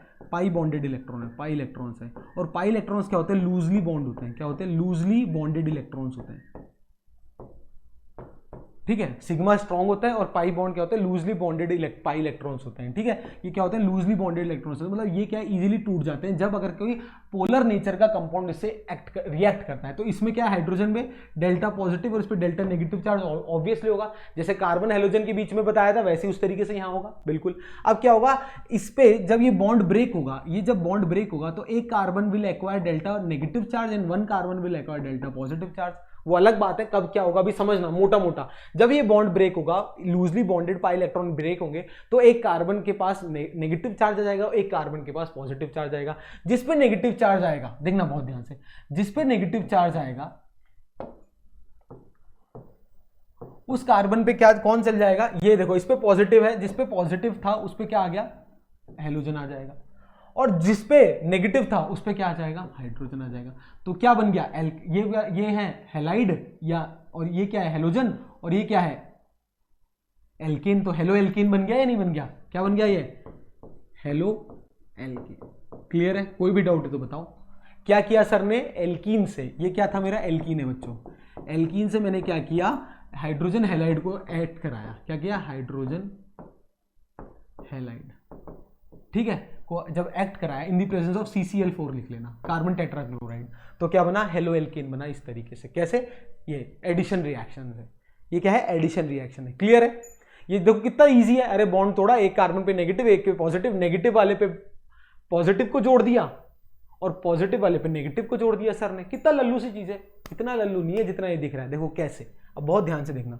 अब क्या कर रहा हूं, अगर इफ आई टेक, मान लो इस तरीके से एल्कीन लूं मैं, अरे जरूरी थोड़ी है, अगर देखना, अगर आपका ये एल्कीन है CH3 CH double bond CH2, ये मेरा एल्कीन है, इसको मेरे को जोड़, मान लो इसको मैंने रिएक्शन कराया किससे, HCl in the presence of CCl4 मान लो। अब क्या बनेगा ये देखना है, ठीक है। जब अब इस केस में क्या बनेगा, बहुत ध्यान से देखना। अब सर कैसे करेंगे, देखो एक केस में क्या हो रहा है, देखना एक केस में क्या होगा, कई बच्चे ऐसे कहेंगे सर मैं क्या कर रहा हूँ, ये बॉन्ड तोड़ के इस कार्बन को नेगेटिव दे रहा हूँ और इस कार्बन को पॉजिटिव दे रहा हूँ, और क्या कर रहा हूँ, अरे ये तो फिक्स है, H+ होगा Cl- होगा, बिल्कुल। कई बच्चा जो ब्लैक वाला बच्चा है, वो ब्लैक कलर से जो लिख रहा है, वो कह रहा है कि इस कार्बन को मैं पॉजिटिव दूंगा, इस कार्बन को नेगेटिव दूंगा और कुछ इस तरीके का प्रोडक्ट बना दूंगा। देखना भाई, पॉजिटिव पे क्या जोड़ दूंगा, क्लोरीन, और नेगेटिव पे क्या जोड़ दूंगा, हाइड्रोजन। कोई डाउट नहीं सर, कोई भी डाउट नहीं है। अब एक इंटेलिजेंट विद्यार्थी आ गया, वो बोलेगा ऐसा ही क्यों भाई, मैं तो ऐसे करूंगा कि इस कार्बन को नेगेटिव दूंगा, इसको पॉजिटिव दूंगा। बिल्कुल, उस केस में क्या प्रोडक्ट बनेगा, देखना ब्लू वाले का क्या प्रोडक्ट बनेगा, CH3, जिस पे नेगेटिव है उस पे पॉजिटिव आ जाएगा, अरे ये देखो CHH, और जिस पे पॉजिटिव है उस पे नेगेटिव आ जाएगा। कोई भी डाउट, अरे अब ये तो कंफ्यूजन हो गया ना, व्हाट टू डू भाई, इस तरीके से ऐड कराएं तो भी सर आपने बताया था, इस तरीके से ऐड कराएं तो भी बताया था, अब क्या करें। तो यहां पर अपने एक साइंटिस्ट थे मार्कोनी, उन्होंने बहुत ज्यादा हेल्प की, केमिस्ट थे रादर आई वुड से, जब भी केमिस्ट्री की बात करेंगे तो उन्होंने क्या हेल्प की वो बताऊंगा मैं आपको, ठीक है। Out of this P1 and P2 product what will be the major product, भाई अगर दोनों बनेंगे तो कौन मेजर है कौन माइनर है, ये कैसे डिसाइड करेंगे, कौन सा प्रोडक्ट डोमिनेट करेगा, ये कैसे डिसाइड करेंगे। तो वो डिसाइड किया था अपन ने किस रूल के तहत, मार्कोनिकॉफ रूल। कौन सा रूल है, अब आने वाला है बहुत ही ज्यादा important rule, Markovnikov rule, MRV rule बोलते हैं इसको, क्या बोलते हैं, MRV रूल। मार्कोनिकॉफ रूल क्या कहा था, बहुत ध्यान से देखना। इन्होंने ये कहा था कि जो नेगेटिव पार्ट है, इन्होंने क्या कहा था, ये जो नेगेटिव पार्ट है एडेंट का, जो ऐड हो रहा है उसका जो नेगेटिव पार्ट है, it will attach to that carbon which will possess less number of hydrogen. इन्होंने, मार्कोनिकॉफ ने एक रूल बनाया था, अभी रूल का रीजन बाद में बताऊंगा। इन्होंने ये रूल बनाया था कि जो नेगेटिव पार्ट है एडक्ट का, मतलब ये इसमें ऐड हो रहा है ना, इसे एडक्ट बोलते हैं। क्या बोलते हैं इसे बच्चों, एडक्ट। जो ऐड होता है उसको एडक्ट बोलते हैं, कि the negative part of the adduct will attach to carbon which will have less number of hydrogen. तो इसका मतलब ये वाला मेजर बनेगा मार्कोनिकॉफ के अकॉर्डिंग। चेक करो, कोई भी डाउट है नहीं तो लिख लो। मार्कोनिकॉफ रूल क्या कहता है, it states that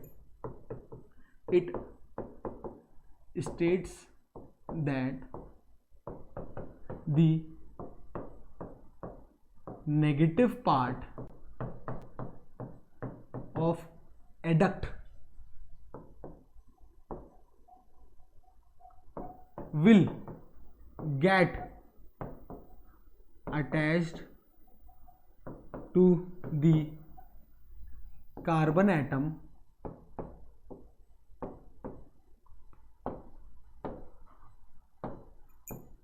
which have lesser number of hydrogen atom।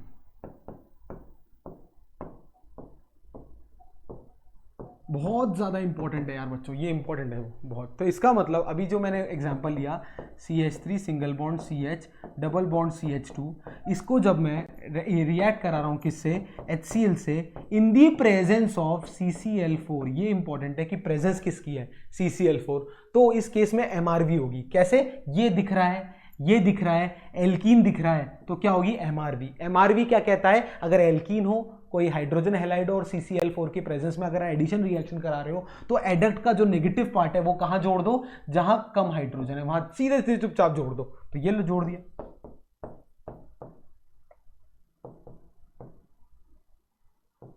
और अगर ये इधर जाएगा तो ऑब्वियसली CH2 के पास क्या आ जाएगा, एक हाइड्रोजन आ जाएगा, ये मेजर प्रोडक्ट बनेगा। माइनर दूसरा वाला क्लियर, इसको नोट कर लो। अभी बहुत सारे इंटेलिजेंट मेरे बच्चे हैं जो कि कंफ्यूज हो गए होंगे, ऐसा क्यों, अभी उनको मैं समझाता हूँ। ये समझ में आ गया, बिल्कुल। अब इसका रीजन समझना, कुछ भी चीज रटाऊंगा नहीं, रीजन भी बताऊंगा। देखो रीजन क्या है, अभी देखो CH3 single bond CH double bond CH2, clear है। अब जब दो केस है, पहला केस, पहले केस में क्या कर रहा हूं, ये हाइड्रोजन ने क्या किया, ये कार्बन ने इलेक्ट्रॉन विड्रॉ किया, तो क्या इस तरीके का केस बनेगा, क्या पहला केस में देखो ये नेगेटिव ये पॉजिटिव, तो क्यों ये इस तरीके केस बनेगा, देखना CH3 ये CH single bond CH2 minus और यहां पर आ जाएगा प्लस। चेक करना भाई पहला केस ये बनेगा या नहीं, कोई भी डाउट है, ठीक है, क्लियर है। अब दूसरा देखना, यहां तो कोई भी दिक्कत है, ठीक है। अब देखना दूसरे केस में क्या कर रहा हूं, इस वाले को इसने विड्रॉ किया इलेक्ट्रॉन, तो कुछ इस तरीके से बनेगा CH3 और इस पे हाइड्रोजन आ जाएगा, तो एक हाइड्रोजन इस पे जोड़ दो, यहाँ हाइड्रोजन आ जाएगा। अब Cl यहाँ आएगा, देखना ये बनेगा, देखना बहुत ध्यान से, CH यहाँ नेगेटिव होगा और ये CH2 यहाँ पॉजिटिव होगा, ये कार्बन पॉजिटिव और यहाँ पर हाइड्रोजन आगे जुड़ जाएगा। कोई भी डाउट नहीं सर, कोई भी डाउट नहीं, एक्सप्लेनेशन समझा रहा हूँ, रूल है MRV होगा। अब ऐसा क्यों हुआ ये समझा रहा हूँ। ये क्या बनेगा, 2 डिग्री है, ये क्या है, 2 डिग्री कार्बोकैटायन है, क्या है ये 2 डिग्री कार्बोकैटायन। कार्बोकैटायन क्यों सर, कार्बन पे पॉजिटिव चार्ज है ना, वो कौन सा डिग्री है, 2 डिग्री है। क्यों, इस कार्बन से कितने कार्बन कनेक्टेड है, 2, इसलिए 2 डिग्री है। इस कार्बन से कितने कार्बन कनेक्टेड है, 1, इसलिए क्या है, 1 डिग्री कार्बोकैटायन है। क्या है, 1 डिग्री कार्बोकैटायन, क्लियर है। और केमिस्ट्री का सिद्धांत है कि स्टेबिलिटी ऑफ कार्बोकैटायन अगर देखा जाए, अगर स्टेबिलिटी ऑफ कार्बोकैटायन की बात करें, किसकी, कार्बोकैटायन की बात करें, तो सबसे ज्यादा स्टेबल कौन होता है, 3 डिग्री, जैसे रेडिकल में बताया था, फिर 2 डिग्री, फिर 1 डिग्री। ये स्टेबिलिटी होती है कार्बोकैटायन की। 11th क्लास में पढ़ने पड़ी थी, भूल गए तो कोई दिक्कत नहीं है, फिर बता दी सर ने कि 3 डिग्री सबसे ज्यादा स्टेबल होता है कार्बोकैटायन, फिर 2 डिग्री होता है, फिर 1 डिग्री होता है। अब इन दोनों में स्टेबल कौन है, खुद ही बता दो सर, ये स्टेबल है। जब ये स्टेबल है तो यही तो आगे प्रोसीड करेगा। अगर ये अनस्टेबल है, ये स्टेबल नहीं है, तो ये रिएक्शन आगे बढ़ेगी नहीं बढ़ेगी, तो कहां जुड़ेगा, क्लोरीन यहां, इसलिए ये मेजर बनेगा, इसलिए ये मेजर बनेगा। क्लियर है, इसको नोट कर लो, ठीक है। चलो इसका मतलब अगर मैं आगे और समझाना चाहूं, देयरफॉर CH3 CH पॉजिटिव और यहां क्या आएगा, CH3, ठीक है। अरे CH is more stable then CH3 CH2 CH2 positive. ये क्या है, इट इज मोर स्टेबल, ये क्या है, मोर स्टेबल। अगर ये मोर स्टेबल है तभी तो इस पे क्या जुड़ जाएगा, क्लोरीन जुड़ जाएगा। ये क्लोरीन आ गया, क्लोरीन आके यहां जुड़ गया,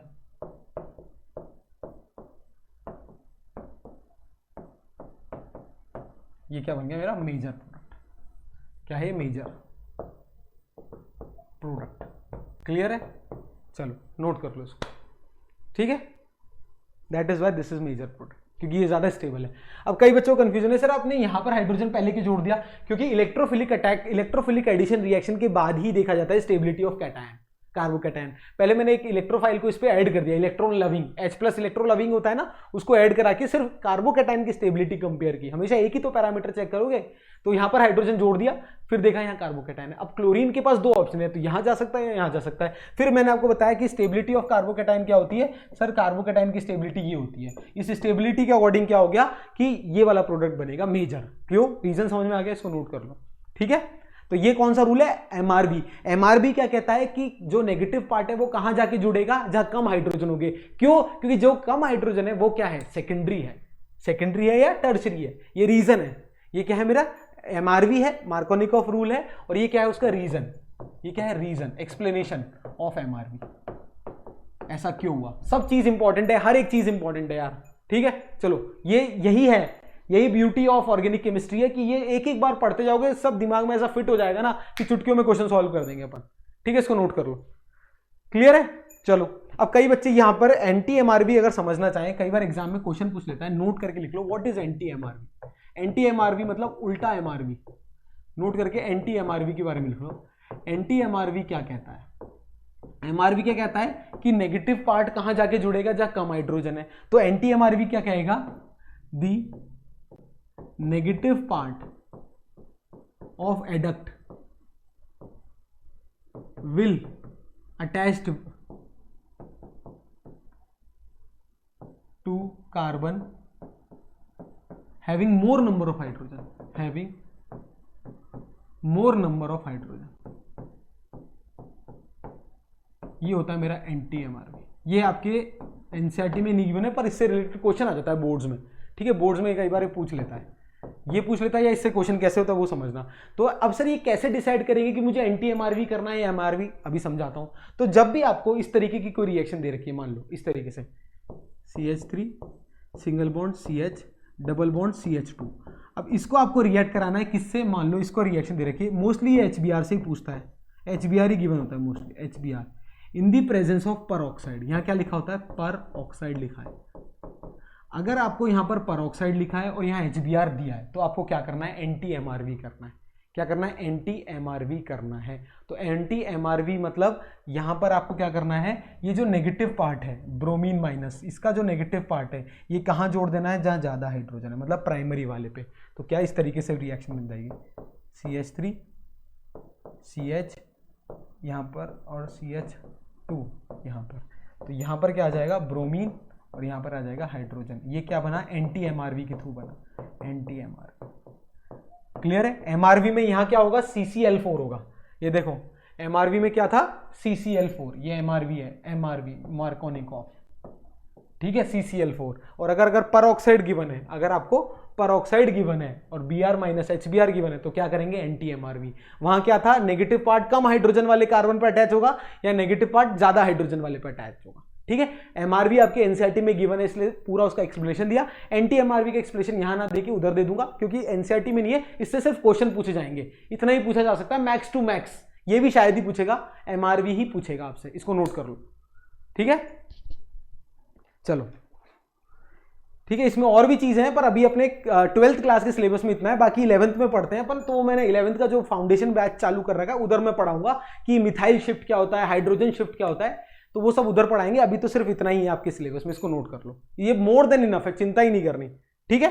तो ये क्या किया मैंने, एडिशन ऑफ क्या किया, हाइड्रोजन हैलाइड, हाइड्रोजन हैलाइड को ऐड किया एमआरवी रूल के तहत और एंटी एमआरवी रूल के तहत, इसको नोट कर लो, बहुत इंपॉर्टेंट है। चलो अब क्या करना है अपन को, एमआरवी हो गया, एंटी एमआरवी। अब क्या करना है, सेकंड एडिशन ऑफ हेलोजन।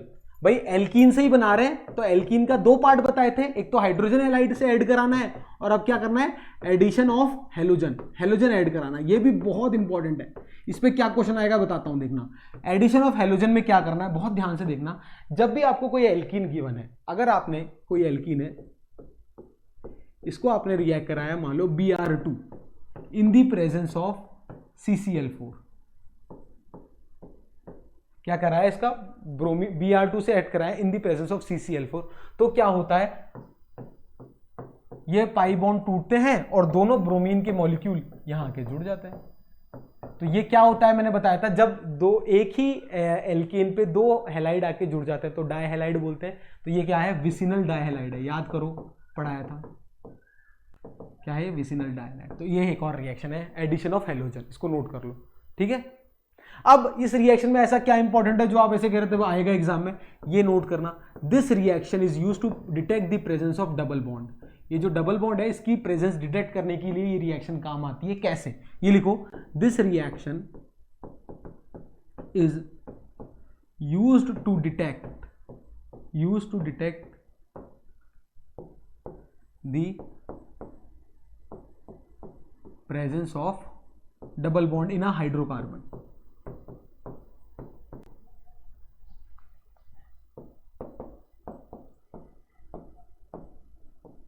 अब ऐसे कैसे, अभी बहुत आराम से समझें, कोई दिक्कत की बात नहीं, ये नोट कर लो, पहले नोट कर लिया।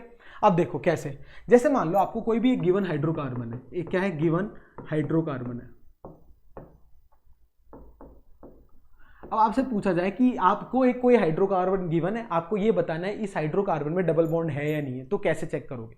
तो देखना, आप क्या करो, इस गिवन हाइड्रोकार्बन को किससे रिएक्ट कराओ, ब्रोमीन से। किससे? Bromine, Br2। ये जो ब्रोमीन होता है ये किस कलर का होता है बच्चा पार्टी? ये होता है रेडिश ब्राउन कलर का होता है। किस कलर का होता है ब्रोमीन? Reddish brown colour.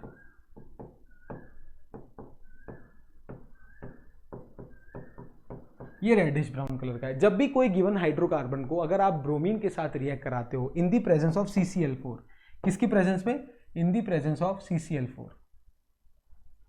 यहां पर क्या ले रहा हूं? CCl4। नोट करना, अगर आपने किसी भी हाइड्रोकार्बन को ब्रोमीन के साथ रिएक्ट कराया in the presence of CCl4 और आपने अगर देखा कि ये जो रेड, आपने टेस्ट ट्यूब ली, टेस्ट ट्यूब में हाइड्रोकार्बन है, उसमें रेड कलर का क्या डाला? ब्रोमीन डाला, हिलाया तो लाल कलर की है, तो ये पूरी टेस्ट ट्यूब किस कलर की है? लाल कलर की। जब आपने थोड़ी देर बाद देखा कि ये रेड कलर क्या हो जाए? डिसअपियर हो जाए या डी कलराइजेशन हो जाए। क्या हो जाए? Decolourization of reddish brown colour हो जाए,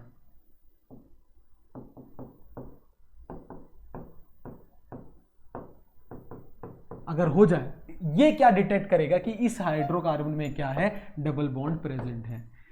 ये क्या कंफर्म करेगा कि double bond is present.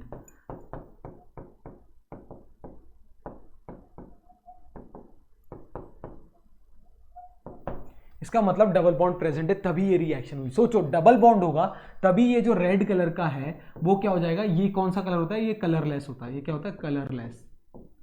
Clear है? तो इसका मतलब अगर कभी भी कोई एल्कीन को आप ब्रोमीन के साथ in the presence of CCl4 react कराओगे तो क्या हो जाएगा? डीकलराइजेशन हो जाएगा, ब्रोमीन का कलर क्या हो जाएगा? डिसअपियर हो जाएगा। क्यों? क्योंकि उसने क्या बना लिया? विसिनल डाइहैलाइड बना लिया। विसिनल डाइहैलाइड कब बनेगा? जब यहां पर क्या होगा? एल्कीन। तो अगर गिवन हाइड्रोकार्बन को चेक करना है कि इसमें डबल बॉन्ड है या नहीं, तो क्या करो, उसको रेडिश ब्राउन ब्रोमीन के साथ रिएक्ट करा दो। अगर आपको डीकलराइजेशन देखा जाएगा, अगर आपको ऐसा देखा जा रहा है कि रेडिश ब्राउन कलर डिसअपियर हो गया, तो क्या कहोगे? हाँ, इस हाइड्रोकार्बन में क्या है? डबल बॉन्ड है।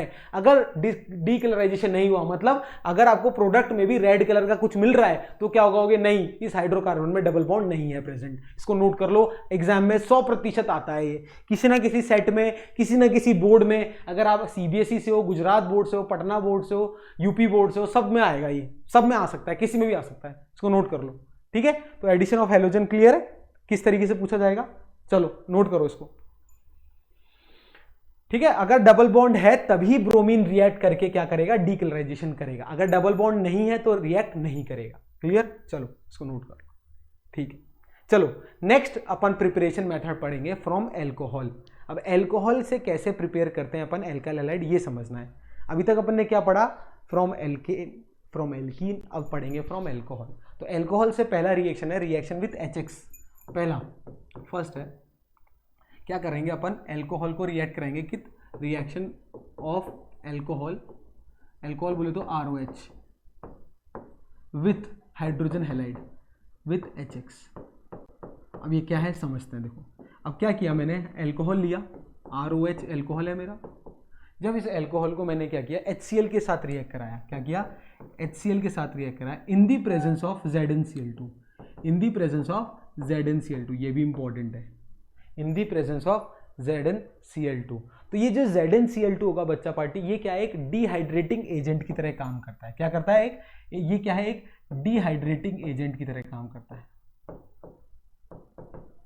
अब डिहाइड्रेटिंग एजेंट क्या होता है? वाटर रिमूवल के काम करेगा। तो ये जो OH इधर से और H इधर से क्या हो जाएगा? रिमूव हो जाएगा। तो वाटर क्या हो गया? रिमूव। वाटर का रिमूवल ही तो डिहाइड्रेशन होता है, पानी बॉडी से कम हो जाता है तो डिहाइड्रेशन हो गया, यही तो बोलते हैं। तो ZnCl2 इस रिएक्शन में क्या करेगा? डिहाइड्रेटिंग एजेंट की तरह काम करेगा और H2O को भगा देगा। और क्या मिलेगा मेरे पास? देखो चेक करना, एक तो मिलेगा RCl जो कि मुझे चाहिए, प्लस वाटर H2O। क्लियर है? तो ये एक रिएक्शन है, इंपॉर्टेंट है, इसको नोट करो, ठीक है? तो ये क्या करेगा? ये बेसिकली दो काम करता है, एक तो डिहाइड्रेशन एजेंट है और कार्बन, और it act as an dehydrating agent and it breaks the bond between this carbon and oxygen. ये कार्बन और ऑक्सीजन के बॉन्ड को ब्रेक का काम भी करता है। क्या करता है? ब्रेक करता है। कौन करता है ब्रेक? यही ZnCl2। क्लियर है? इसको नोट कर लो, डन। पहला रिएक्शन है reaction of alcohol with hydrogen halide. अगला सेकंड एल्कोहल की पार्ट है, एल्कोहल को रिएक्ट करा रहा हूं। Second reaction of alcohol with, ये इंपॉर्टेंट है, फॉस्फोरस हैलाइड, ये इंपॉर्टेंट है। Reaction of alcohol with phosphorus halide, दो तरीके के हैं फॉस्फोरस हैलाइड, एक PX3 एक PX5। तो लिख लो reaction of alcohol with phosphorus halide.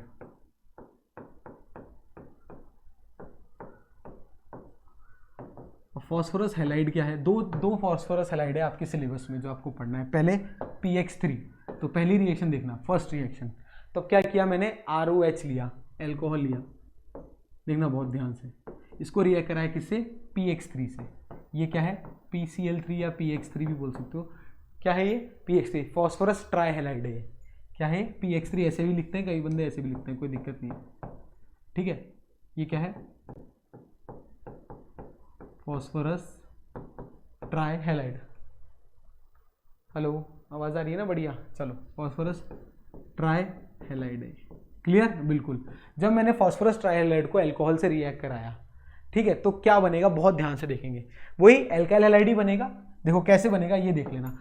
इसमें क्या करना है, PX3 है ना, तो 3 ले लो मॉलिक्यूल ROH के, तो 3 ROH कैसे होगा, देखो ROH, एक ROH और एक ROH। बहुत ध्यान से देखना, समझाने का तरीका है बस। और PX3 को ऐसे लिख लो, PX3, क्लियर, बिल्कुल, PX3 को ऐसे लिख लिया। अब क्या है देखना बहुत ध्यान से, ये जो ROH है इसको रादर ऐसे लिख लो, मैं ऐसे लिखता हूँ ROH, अरे ऐसे लिख लो, कोई दिक्कत नहीं है, समझाने का तरीका है बस। लिख लिया, लिख लिया। अब ये क्या होगा, ये RX अलग हो जाएगा, 3RX अलग हो गया, देखना चेक करना, 3RX अलग हो गया। 3 मॉलिक्यूल, 3 मोल किसके बन गए, एल्काइल हैलाइड के बन गए। और बचा कौन, H3PO3, देख लो 3 H है, 3 ऑक्सीजन है और एक फॉस्फोरस है, तो क्या बनेगा साइड प्रोडक्ट, H3PO3। ये बहुत इंपॉर्टेंट है, कैसे बना इसलिए मैंने ये समझाया, रटना नहीं है, इस तरीके से बनाओ और मिल जाएगा प्रोडक्ट H3PO3, ठीक है। एल्कोहल को जब फॉस्फोरस ट्राई हैलाइड से रिएक्ट करेंगे तो क्या बनेगा, अपना एल्काइल हैलाइड बन जाएगा। ये रहा मेरा एल्काइल हैलाइड, क्या बन गया, हेलो एल्केन। कैसे बनना है सर, इस तरीके से बनता है, इसको याद करने का एक तरीका है बस, क्लियर। चलो, ये तो है रिएक्शन विथ PX3। अब बेसिकली क्या देखा जाता है, PCl3, PI3, PBr3 कुछ भी ले सकते हो, बट अब सेकंड रिएक्शन क्या है, reaction of alcohol with phosphorus halide, कौन सा वाला ये देखना है। अब मैं क्या कर रहा हूँ, सेकंड रिएक्शन में रिएक्ट करा रहा हूँ एल्कोहल को PCl5 से। एल्कोहल है आपका ROH, उसको रिएक्ट करा रहा हूँ PCl5, क्योंकि PBr5 और PI5 एग्जिस्ट नहीं करते हैं, ठीक है। PCl5 क्या है, बहुत स्टेबल होता है, इसलिए सिर्फ और सिर्फ इसको लेते हैं। PBr5 और PI5 ये क्या होते हैं, अनस्टेबल होते हैं, ये क्या होते हैं, नॉट स्टेबल होते हैं, इसलिए ये नहीं लेते हैं, ठीक है। ये लिखना चाहो तो लिख लो, बाकी ये बहुत, बस ये ले लो, ये लिख लो, कोई दिक्कत नहीं है। चलो, हाँ, PCl5, ठीक है। ROH को जो मैंने क्या किया, PCl5 से रिएक्ट कराया, तो क्या क्या बनेगा बहुत ध्यान से देखना। PCl5 में बेसिकली क्या होता है, एक होता है PCl3 और एक होता है क्या, Cl2, ये इसमें एग्जिस्ट करता है, PCl5 और Cl2, क्लियर है। और इसमें आपको पता है क्या, R+ है और OH- है, क्लियर, बिल्कुल, R+ है और OH- है। अब ये जो PCl3 है ये क्या करेगा, ये ऑक्सीजन के साथ रिएक्ट करके POCl3 बना लेगा। क्या करेगा, ऑक्सीजन के साथ रिएक्ट करके POCl3 बना लेगा। तो एक प्रोडक्ट तो क्या बन गया मेरे पास, POCl3 बन गया, ठीक है। एक क्या बन गया, POCl3, क्लियर है, बिल्कुल। एक क्या करेगा, एक क्लोरीन, इसमें से एक क्लोरीन क्या जाएगा, इसके पास जाएगा Cl- और क्या बना लेगा, RCl, क्या बना लेगा, RCl। और एक क्लोरीन जो बचा वो इस H- के साथ रिएक्ट करके HCl बना लेगा। तो क्या क्या प्रोडक्ट बन गया देखना, एक तो बन गया एल्काइल हैलाइड RCl, वो इधर से बना, एक POCl3 बन गया, और एक क्या बन जाएगा, HCl, ये साइड प्रोडक्ट है, क्लियर है। तो किस तरीके से बना, क्लियर है। तो जब अपन PCl3 से PX3 से बनाते हैं तो H3PO3 बनता है साइड प्रोडक्ट, जब PX3 लेते हो। जब PCl5 लेते हो तो POCl3 बनता है। कैसे, इस तरीके से। तो दो तरीके से प्रिपरेशन है एल्कोहल का, एक ये और एक ये तो दोनों कॉमन है, बहुत ईजी सी है। एक तो ये है HX से इन प्रेजेंस ऑफ ZnCl2, तो ये क्या है, डिहाइड्रेटिंग एजेंट की तरह काम करता है, इसको नोट कर लो, ठीक है।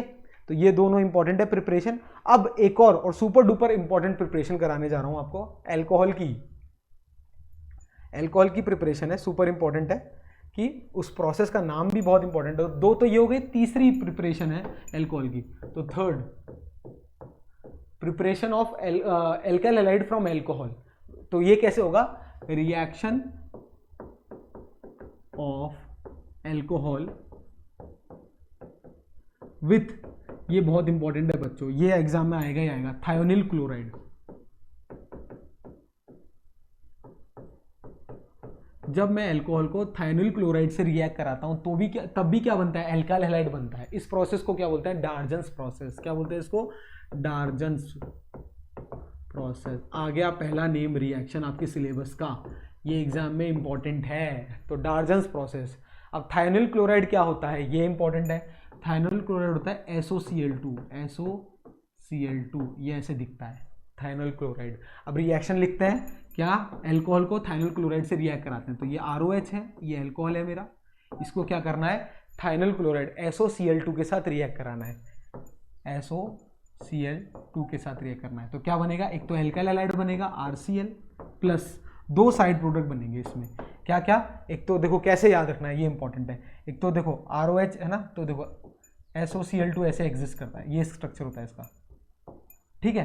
तो एक क्या है, एक ये SO और ये ऑक्सीजन, ये उड़ जाता है और SO2 गैस बना लेता है। याद करने का तरीका है सिर्फ, मैकेनिज्म नहीं है आपके सिलेबस में इसका। SO2, एक Cl इधर चले गया, बचा क्या, एक H और एक Cl बचा, और एक HCl गैस। ये भी HCl क्या होती है, गैस होती है। ये ऐसा इंपॉर्टेंट क्यों है सर, क्योंकि इसके अंदर ये जो बाय प्रोडक्ट बनते हैं ना, ये क्या है, गैसियस फेज में है, और तो जो प्रोडक्ट ऑब्टेन्ड होता है ये क्या होता है, प्योर होता है। क्या होता है, प्योर फेज में है, क्योंकि बाकी जो गैसेज उड़ जाती है तो बचता जो प्रोडक्ट है वो प्योर फेज में बचता है, इसलिए इस प्रोसेस को प्रेफर किया जाता है। मोस्ट प्रेफर्ड प्रोसेस है ये, most preferred process, preparation process, क्योंकि इसके अंदर बाय प्रोडक्ट्स क्या होते हैं, गैसेज होते हैं, इसलिए वो गैसेज क्या होते हैं, उड़ जाते हैं, तो एल्काइल हैलाइड ऑब्टेन होता है, वो काफी क्या होता है, प्योर होता है। तो ये बहुत इंपॉर्टेंट रिएक्शन है, reaction of alcohol with thionyl chloride. Clear है, चलिए इसको नोट कर लीजिए। डन, चलिए क्लियर है ना। तो ये लिखना चाहो तो लिख लो नोट करके, ये एग्जाम में कई बार लिखने का तरीका आप लोग पूछना चाहो तो नोट करके एक बात लिख लो। क्या लिख सकते हो, रिएक्शन या डार्जन्स process,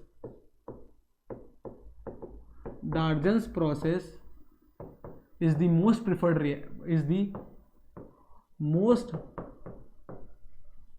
preferred preparation process of alkyl halide by alcohol, because the side products obtained in this reaction are gases, hence pure alkyl halide is obtained.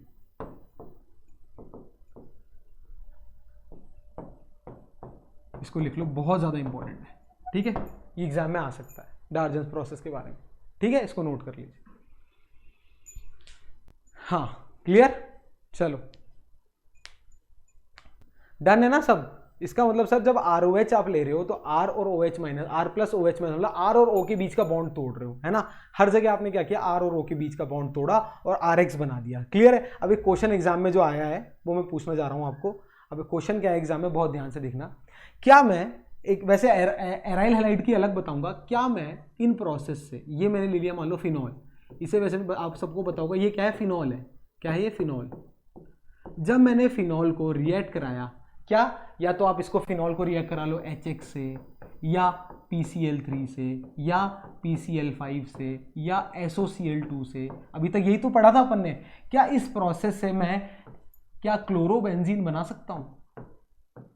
अरे अभी ये क्या किया मैंने, ROH लिया था और HX से रिएक्ट करके RCl बनाया था, ROH लिया था PCl3 से रिएक्ट करके RCl बनाया था, ROH लिया था SOCl2 के साथ रिएक्ट करके RCl बनाया। अब तक ये बनाया ना, हाँ बनाया अभी तक। क्या मैं फिनॉल को भी इससे रिएक्ट करा के एराइल हैलाइड बना सकता हूं? ये क्वेश्चन है, क्या एराइल हैलाइड बना सकता हूं? ये क्वेश्चन एग्जाम में आता है can be prepare aryl halide with these reactions? तो अब आंसर क्या है इसका? द आंसर इज नो, नहीं, नो। वाई? अब ये भी है भाई, क्यों? अभी तक देखा गया कि ROH के अंदर क्या हो रहा था, R और O के बीच का बॉन्ड टूट रहा था, तभी तो R प्लस और OH माइनस मिल रहा था, R प्लस OH माइनस, और फिर उसके ये किसके साथ रिएक्ट कर जा रहा था, RCl बना ले रहा था। वो अभी तक यही हो रहा था हर रिएक्शन में, चेक करो, ठीक है। बट अगर मैं इसकी बात करूं, फिनॉल की बात करूं, फिनॉल के अंदर क्या होता है देखना बहुत ध्यान से। तो अगर फिनॉल की अगर अपन बात करें तो फिनॉल के अंदर इस तरीके की ये है फिनॉल मेरा, इस फिनॉल में क्या होता है, पार्शियल डबल बॉन्ड कैरेक्टरिस्टिक आ जाती है, किसमें, इस कार्बन और इस ऑक्सीजन के बीच में, ड्यू टू क्या बोलते हैं उसको, रेजोनेंस, ड्यू टू रेजोनेंस। इसमें क्या आता है, पार्शियल डबल बॉन्ड कैरेक्टरिस्टिक आ जाती है। क्या होता है, ये जब डबल बॉन्डिंग जब होती है तो इस कार्बन और इस ऑक्सीजन के बीच में एक रेजोनेटिंग स्ट्रक्चर, अलग से बताऊंगा होता क्या है, बट बेसिकली समझने की बात यह है कि रेजोनेंस के दौरान जब इसके अंदर रेजोनेंस होता है तो रेजोनेंस के दौरान ये कार्बन और इस ऑक्सीजन के बीच में क्या होता है बच्चा, एक पार्शियल डबल बॉन्ड कैरेक्टरिस्टिक आ जाती है, ये ठीक है। इस कार्बन और इस ऑक्सीजन के बीच में क्या आ जाता है, partial double bond characteristic.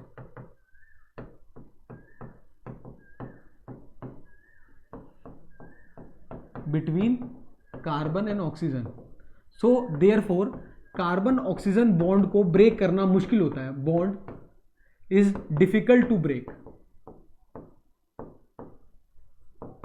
Difficult to break. इसीलिए फिनॉल की मदद से अपन एराइल हैलाइड इस प्रोसेस से नहीं बना सकते। और कोई प्रोसेस वो मैं अलग से पढ़ाऊंगा जब अल्कोहल पढ़ाऊंगा, बट यहां पर ये इसलिए बताया क्योंकि अभी कई बच्चों का बहुत इंटेलिजेंट होते हैं तो तेजी से दिमाग दौड़ेगा। ROH बताया आपने तो यहाँ AR भी तो ले सकता हूं, AR नहीं ले सकते।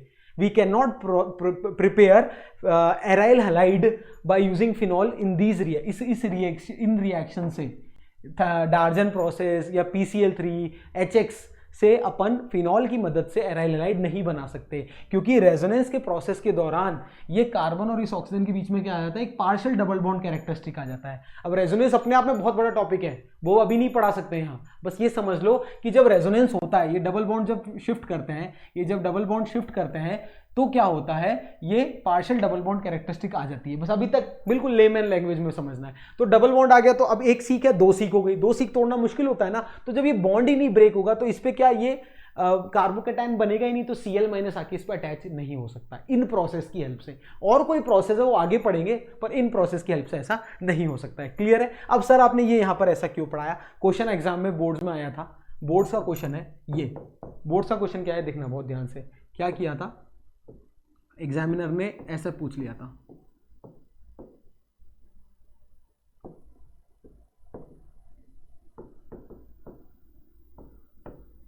ठीक है, ये लिया था आपका रिएक्टेंट, इसको रिएक्ट कराया HCl से इन दी प्रेजेंस ऑफ ZnCl2 और हीट करा दिया, या तो इन दी प्रेजेंस ऑफ ZnCl2 लिखा हो या सिर्फ हीट लिखा हो तो भी ये सही है। अब बच्चे क्या करेंगे, कंफ्यूज हो जाएंगे। सब बच्चों ने ये पढ़ा था कि ROH को जब मैं HCl से रिएक्ट कराऊंगा इन ZnCl2, सो बच्चों को ये पढ़ाया था मास्टरों ने कि ये बन जाएगा, बिल्कुल। अब बच्चे कंफ्यूज, अरे यहाँ Cl आएगा या यहाँ Cl आएगा, ये तो बताया नहीं टीचर्स ने कि सर यहाँ Cl आएगा या यहाँ Cl आएगा। हाँ बिल्कुल सही बात है, कंफ्यूज होना बनता है। तो इसलिए मैंने बताया कि अब देखो इस कार्बन और इस ऑक्सीजन में ये बॉन्ड तोड़ना मुश्किल है, पर ये बॉन्ड तोड़ना मुश्किल नहीं है, तो क्या प्रोडक्ट बनेगा देखना। इसका मतलब ये वाला जो ऑक्सीजन है ये तो एज इट इज रहेगा, ये वाला OH, यहां पर क्या होगा CH2Cl आ जाएगा, यहां आ जाएगा क्लोरीन, क्योंकि this RH bond is easy to break as compare to this carbon oxygen bond. ये नोट कर लेना, बहुत इंपॉर्टेंट है। इस तरीके से क्वेश्चन एग्जाम में आते हैं। अगर कंसेप्ट की क्लैरिटी है तो कभी गलत नहीं करके आओगे, इसको नोट कर लीजिए, ठीक है। चलिए डन। चलो नेक्स्ट प्रिपरेशन प्रोसेस की बात करते हैं। अभी तक अपन ने 3 प्रिपरेशन पढ़ ली, अब चौथी प्रिपरेशन प्रोसेस है preparation of alkyl halide by alkyl halide. Alkyl halide की हेल्प से ही, अगर आपको कोई एक एल्काइल हैलाइड गिवन है, मान लो RX, ये आपको एल्काइल हैलाइड गिवन है, इससे मुझे बनाना है, मान लो X, मान लो आपका है या तो क्लोरीन है या ब्रोमीन है, मतलब आपके पास या तो क्लोरो मीथेन है या ब्रोमो मीथेन है, कुछ भी कह सकते हो, और आपको अब बनाना है इसकी हेल्प से आयोडीन, RI बनाना है, मतलब इस X को रिप्लेस करना है किससे, आयोडीन से। तो क्या करेंगे, तब अपन क्या करेंगे, जब भी अपन किसी alkyl halide, given alkyl halide को अगर अपन रिएक्ट कराएंगे किससे, सोडियम आयोडाइड NaI, क्या है, sodium iodide in the presence of, sodium iodide in the presence of dry acetone, ये लिखना बहुत इंपॉर्टेंट है, in the presence of dry acetone. जब भी मैं किसी RX, X ये दो है, ऐसा मत करना या RI ले लो, अरे I ले लोगे तो वो RI जरूरत की क्या है उसको बनाने की, है ना। अगर आपको मान लो RCl दिया है और आपको बनाना RI है, तब ये प्रोसेस फॉलो होता है, तो क्या बन जाएगा RI, आयोडीन रिप्लेस कर देगा किसको, क्लोरीन या ब्रोमीन को, क्लियर है। और साइड प्रोडक्ट क्या बन जाएगा, NaX, या तो NaBr बन जाएगा या NaCl बन जाएगा, ये साइड प्रोडक्ट है। और ये क्या बन जाएगा मेरा मेन प्रोडक्ट। तो ये क्या है, एक तरीके से आपने क्या किया, हेलोजन को क्या कर दिया, रिप्लेस कर दिया या एक्सचेंज कर दिया था। इस रिएक्शन को क्या बोलते हैं, हेलोजन एक्सचेंज रिएक्शन भी बोलते हैं। क्या बोलते हैं, हेलोजन एक्सचेंज रिएक्शन। और इस रिएक्शन का एक नाम भी है, this reaction is known as Finkelstein reaction. क्या बोलते हैं इसको, फिंकलस्टीन रिएक्शन बोला जाता है, ठीक है। मतलब Finkelstein reaction is basically a halogen exchange reaction in which chloro या ब्रोमो एल्काइल हैलाइड में अपन क्या करते हैं, आयोडीन से उसको रिप्लेस करते हैं in the presence of dry acetone. Clear है, इसको नोट कर लो, ठीक है। अब यहां पर एग्जामिनर आपसे क्या क्या, या तो ये पूछेगा सीधा सीधा, अब मान लो पेपर एक लेवल ऊपर आ गया, तो आपसे क्या पूछेगा कि ड्राई एसीटोन आपने क्यों यूज किया, NaI यूज किया, समझ में आ गया, सोडियम आयोडाइड यूज किया क्योंकि आपको RI बनाना था, फिर ये ड्राई एसीटोन यहां पर बीच में कबाब में हड्डी क्या कर रहा है, ये पूछ सकता है एग्जामिनर कि what this dry acetone is doing, ठीक है। अब देखो इसको समझना बहुत ध्यान से, अपन ने केमिस्ट्री में एक चीज पढ़ी है, अगर मैं प्रोडक्ट को कम कर दूंगा तो रिएक्शन आगे की तरफ जाएगी, और अगर रिएक्टेंट को कम कर दूंगा तो रिएक्शन पीछे की तरफ जाएगी। क्लियर है, अरे समझ में आया। अगर प्रोडक्ट में ये जो प्रोडक्ट है इन दोनों में से किसी एक की कॉन्सेंट्रेशन को कम कर दूंगा तो रिएक्शन फॉरवर्ड जाएगी, अगर फॉरवर्ड जाएगी तो इसका मतलब RI ज्यादा बनेगा। समझ में आ रहा है या नहीं आ रहा, बिल्कुल ऑब्वियसली। अब सोचो अगर आपको RI ज्यादा बनाना है तो आपको इस रिएक्शन को कहां ले जाना पड़ेगा, फॉरवर्ड डायरेक्शन में ले जाना पड़ेगा। ली चैटरी प्रिंसिपल है ये, कि अगर ये प्रोडक्ट में ये इसकी मात्रा कम कर दोगे, NaX को कम कर दोगे तो ये रिएक्शन फॉरवर्ड जाएगी, अगर फॉरवर्ड जाएगी मतलब रिएक्शन और बन रही है, अगर रिएक्शन और हो रही है तो RI ज्यादा बनेगा। इसका मतलब ये तो अच्छी बात है सर, किसी भी तरह इस NX को कम कर दो आप तो ये रिएक्शन कहां जाएगी, फॉरवर्ड डायरेक्शन में जाएगी। NX को कम करने का काम क्या करता है, ये ड्राई एसीटोन करता है। ये what this dry acetone does, ये क्या करता है, ये प्रेसिपिटेट आउट कर देता है NaCl या NaBr को, ठीक है। ये ड्राई एसीटोन क्या करता है, इट प्रेसिपिटेट आउट NaCl या NaBr, जो भी आपका बनता है ना साइड प्रोडक्ट, इसको प्रेसिपिटेट आउट कर देता है, ठीक है। ये क्या करता है, it precipitate out NaCl NaBr formed in the product side, clear है, एंड दस फैसिलिटेट फॉरवर्ड रिएक्शन, एंड दस facilitate forward reaction, forward direction में रिएक्शन होगी, और फॉरवर्ड होगी तो RI क्या बनेगा, ज्यादा बनेगा। क्लियर है, इसको नोट कर लेना, बहुत इंपॉर्टेंट है, हर एक वर्ड का इंपॉर्टेंस समझा दिया। दूसरा नेम रिएक्शन आ गया, एक डार्जन प्रोसेस था, दूसरा फिंकलस्टीन। एक कॉपी में लिखते चलो, important reaction, naming reaction are very very important, ठीक है। दूसरा है फिंकलस्टीन रिएक्शन, ठीक है। फॉरवर्ड रिएक्शन में क्यों जाएगी, क्योंकि अगर इसकी मात्रा कम होगी तो ली चैटरी भाई साहब ने कहा था अगर प्रोडक्ट साइड में कुछ कम करोगे तो रिएक्शन आगे की तरफ भागेगी। क्लियर है, चलो इसको नोट कर लीजिए, ठीक है। तो पहला रिएक्शन है एल्काइल हैलाइड से क्या करेंगे, ये NaI और ड्राई एसीटोन से रिएक्ट कराएंगे। दूसरा इंपॉर्टेंट रिएक्शन एल्काइल हैलाइड से ही है, अगर अपन एल्काइल क्लोराइड, सेकंड रिएक्शन, अगर अपन कोई भी एल्काइल क्लोराइड लो, एल्काइल क्लोराइड या एल्काइल ब्रोमाइड, या तो एल्काइल क्लोराइड ले लो या एल्काइल ब्रोमाइड ले लो, उसको अगर मैं क्या कर रहा हूं, हीट कर रहा हूं इन द प्रेजेंस ऑफ, इसको क्या कर रहा हूं, हीट कर रहा हूं, इनको हीट कर रहा हूं in the presence of, in the presence of metallic fluoride, in the presence of what, metallic fluoride, तो क्या होगा, मेटालिक फ्लोराइड की प्रेजेंस में, मेटालिक फ्लोराइड बोले तो क्या, AgF, अरे मेटल भी है फ्लोराइड में है तो मेटालिक फ्लोराइड हो गया ना, या Hg2F2, Hg2F2, मरकरी भी मेटल है और फ्लोरीन मेटालिक फ्लोराइड, या COF2 और कोबाल्ट F2 या SbF2, ये सारे क्या है, मेटालिक फ्लोराइड है। जब भी अगर अपन एल्काइल क्लोराइड, मतलब जब भी मैं एल्काइल क्लोराइड बोले तो RCl या RBr को जब मैं किससे, मेटालिक फ्लोराइड मान लो AgF से रिएक्ट करा रहा हूं और उसको हीट करा रहा हूं, तो क्या होगा, तो भी हेलोजन का एक्सचेंज हो जाएगा और क्या बन जाएगा, RF बन जाएगा। क्या बन जाएगा? RF या प्लस AgBr या AgCl, सिल्वर क्लोराइड। ठीक है, तो ये भी एक इंपॉर्टेंट रिएक्शन है। क्लियर है? जब भी मैं क्या कर रहा हूं, किसी एल्काइल क्लोराइड या एल्काइल ब्रोमाइड को सिल्वर फ्लोराइड या मेटालिक फ्लोराइड से रिएक्ट कर रहा हूं और हीट कर रहा हूं, तो क्या बन रहा है? हेलोजन एक्सचेंज हो रहा है। तो this is also a halogen exchange reaction. ये भी क्या है? एक हेलोजन एक्सचेंज रिएक्शन है। इस रिएक्शन का क्या नाम है? Sword reaction. क्या बोलते हैं इसको? Sword reaction. तीसरी इंपॉर्टेंट रिएक्शन, तीसरी नेम रिएक्शन, इंपॉर्टेंट तो बहुत सारी है। क्या बोलते हैं इसको? स्वार्ट रिएक्शन बोलते हैं कि व्हेनेवर अ एल्काइल हैलाइड और alkyl bromide is react with metallic fluoride and heated, then halogen exchange take place. इस तरीके से इसको नोट कर लो। तो कुल मिला के क्लियर है प्रिपरेशन मेथड। 4 प्रिपरेशन मेथड मैंने कराए, चारों से रिलेटेड जो जो पॉसिबल क्वेश्चन एग्जामिनर पूछ सकता है उससे ज्यादा अपन ने कर लिया है। तो this is all about preparation process. Done, इसको नोट कर लीजिए। कोई भी डाउट है तो कमेंट सेक्शन में डाउट जरूर डालिएगा। ठीक है बच्चों, चलो ये था हेलो एल्केन्स का प्रिपरेशन मेथड। ठीक है, अब नेक्स्ट पढ़ते हैं हेलो एरीन्स की प्रिपरेशन मेथड। हेलो एरीन्स की प्रिपरेशन मेथड में अपन 2 प्रिपरेशन मेथड पढ़ते हैं। एक तो पहला है फ्रॉम एरीन्स, मतलब एरोमेटिक कंपाउंड से ही मैं क्या बना रहा हूं, या तो टोलुइन ले लो, ठीक है, या बेंजीन ले लो, इसके प्रेजेंस, इसकी हेल्प से ही मैं क्या बना रहा हूं? एराइल हैलाइड बना रहा हूं या हेलो एरीन बना रहा हूं। दूसरा है बेंजीन डाइजोनियम सॉल्ट। ये बहुत ज्यादा इंपॉर्टेंट है। डाइजोनियम सॉल्ट क्या होता है ये भी मैं बताऊंगा। ठीक है, तो पहला मेथड डिस्कस करते हैं फ्रॉम एरीन। एरीन की हेल्प से मैं कैसे बनाऊंगा? तो पहला, फर्स्ट फ्रॉम एरीन। एरीन से क्या बनाना है? Hello arene. हेलो एरीन बोले तो सर एरोमेटिक हैलाइड्स।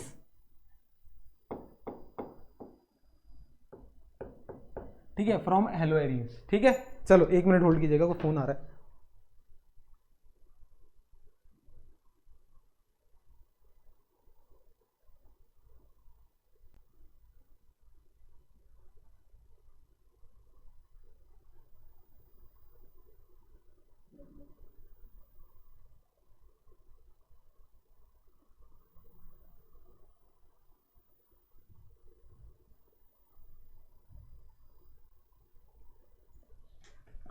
चलिए, फ्रॉम एरीन्स। एरीन्स की हेल्प से क्या बनाने जा रहा हूं मैं? हेलो एरीन बनाने जा रहा हूं। तो एरीन बोले तो जैसे मान लो मैंने ले लिया टोलुइन। क्या ले लिया? टोलुइन।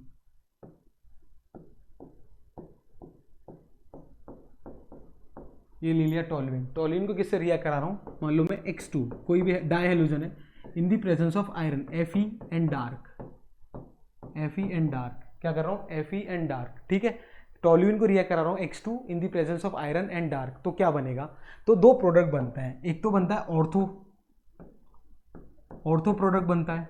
मतलब ऑर्थो बोले तो इस तरीके का ऑर्थो हेलो कंपाउंड बनता है ना? क्या बोलते हैं इसको? Ortho hello toluene. ये क्या है? मेरा टोलुइन है ये। ठीक है, टोलुइन को जब हेलोजिनेशन कराऊंगा in the presence of iron and dark, तो क्या बनेगा? Ortho hello toluene. क्लियर है? दूसरा क्या प्रोडक्ट बनेगा? ये CH3 है, 1 2 3, यहां पैरा, ये है पैरा हेलो टोलुइन। 2 प्रोडक्ट बनेंगे। ठीक है, ऑर्थो हेलो टोलुइन, एक पैरा हेलो टोलुइन, इस तरीके से। ठीक है, अब ये पढ़ेंगे क्या क्या क्यों बनेंगे, बहुत ध्यान से देखेंगे। ठीक है, तो पहली सबसे इंपॉर्टेंट रिएक्शन है कि इसके अंदर ये जो रिएक्शन होती है इलेक्ट्रोफिलिक सब्स्टिट्यूशन रिएक्शन होती है। कौन सी रिएक्शन होती है ये? एक इलेक्ट्रोफिलिक सब्स्टिट्यूशन रिएक्शन होती है। इलेक्ट्रोफिलिक सब्स्टिट्यूशन रिएक्शन होती है। इसके अंदर क्या होता है? इलेक्ट्रोफाइल सब्स्टिट्यूट करता है रिएक्शन में। क्लियर है? अब कैसे होगी बहुत ध्यान से देखना। ठीक है, दूसरा एक और बात बताना चाहता हूं, ये जो मिथाइल होता है, ये मिथाइल क्या होता है? एक इलेक्ट्रॉन डोनेटिंग ग्रुप होता है। क्या होता है? इलेक्ट्रॉन डोनेटिंग ग्रुप होता है। तो ये करता है इलेक्ट्रॉन की डेंसिटी इंक्रीज करता है। किस किस पोजीशन पे? ऑर्थो पोजीशन और पैरा पोजीशन पे। तो इसीलिए ही इलेक्ट्रोफाइल जो होता है वो ऑर्थो और पैरा पे आके अटैक करता है। क्या करता है? और इलेक्ट्रोफाइल जो होता है ऑर्थो और पैरा पे आके अटैक करता है। क्लियर है? अब क्या क्या क्वेश्चन एग्जामिनर पूछता है? पहला क्वेश्चन कि आपने, फर्स्ट क्वेश्चन क्या पूछता है कि वाई आपने Fe लिया? वाई Fe क्यों लिया आपने? भाई Fe क्यों लिया आपने? क्योंकि Fe क्या होता है? एक लुइस एसिड होता है। बिकॉज Fe क्या होता है? एक लुइस एसिड है। बिकॉज आयरन, Fe क्या है? एक लुइस एसिड की तरह एक्ट करता है। क्या करता है? एक लुइस एसिड की तरह एक्ट करता है। और लुईस एसिड क्या होता है, एक पुअर इलेक्ट्रोफाइल को एक बेटर इलेक्ट्रोफाइल में कन्वर्ट करते हैं। लुईस एसिड क्या होता है, एक पुअर इलेक्ट्रोफाइल को क्या करता है, एक बेटर इलेक्ट्रोफाइल में कन्वर्ट करता है।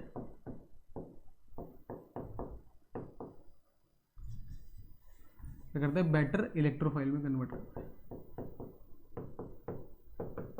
ठीक है, एक पुअर इलेक्ट्रोफाइल को क्या करता है, एक बेटर इलेक्ट्रोफाइल में ये कन्वर्ट करते हैं। कौन, एक क्या बोलते हैं, आयरन। आयरन एक लुईस एसिड होता है और लुईस एसिड का काम ये होता है। क्लियर है, कोई भी डाउट है? ठीक है, चलिए अब ऐसा क्यों, क्या होता है देखना। ये जो क्लोरीन लिया आपने, Cl2 मान लो आपने लिया, X की जगह क्या ले लिया, इफ अगर मैंने क्या ले लिया, X की जगह क्लोरीन ले लिया तो Cl2 हो जाएगा X2 की जगह।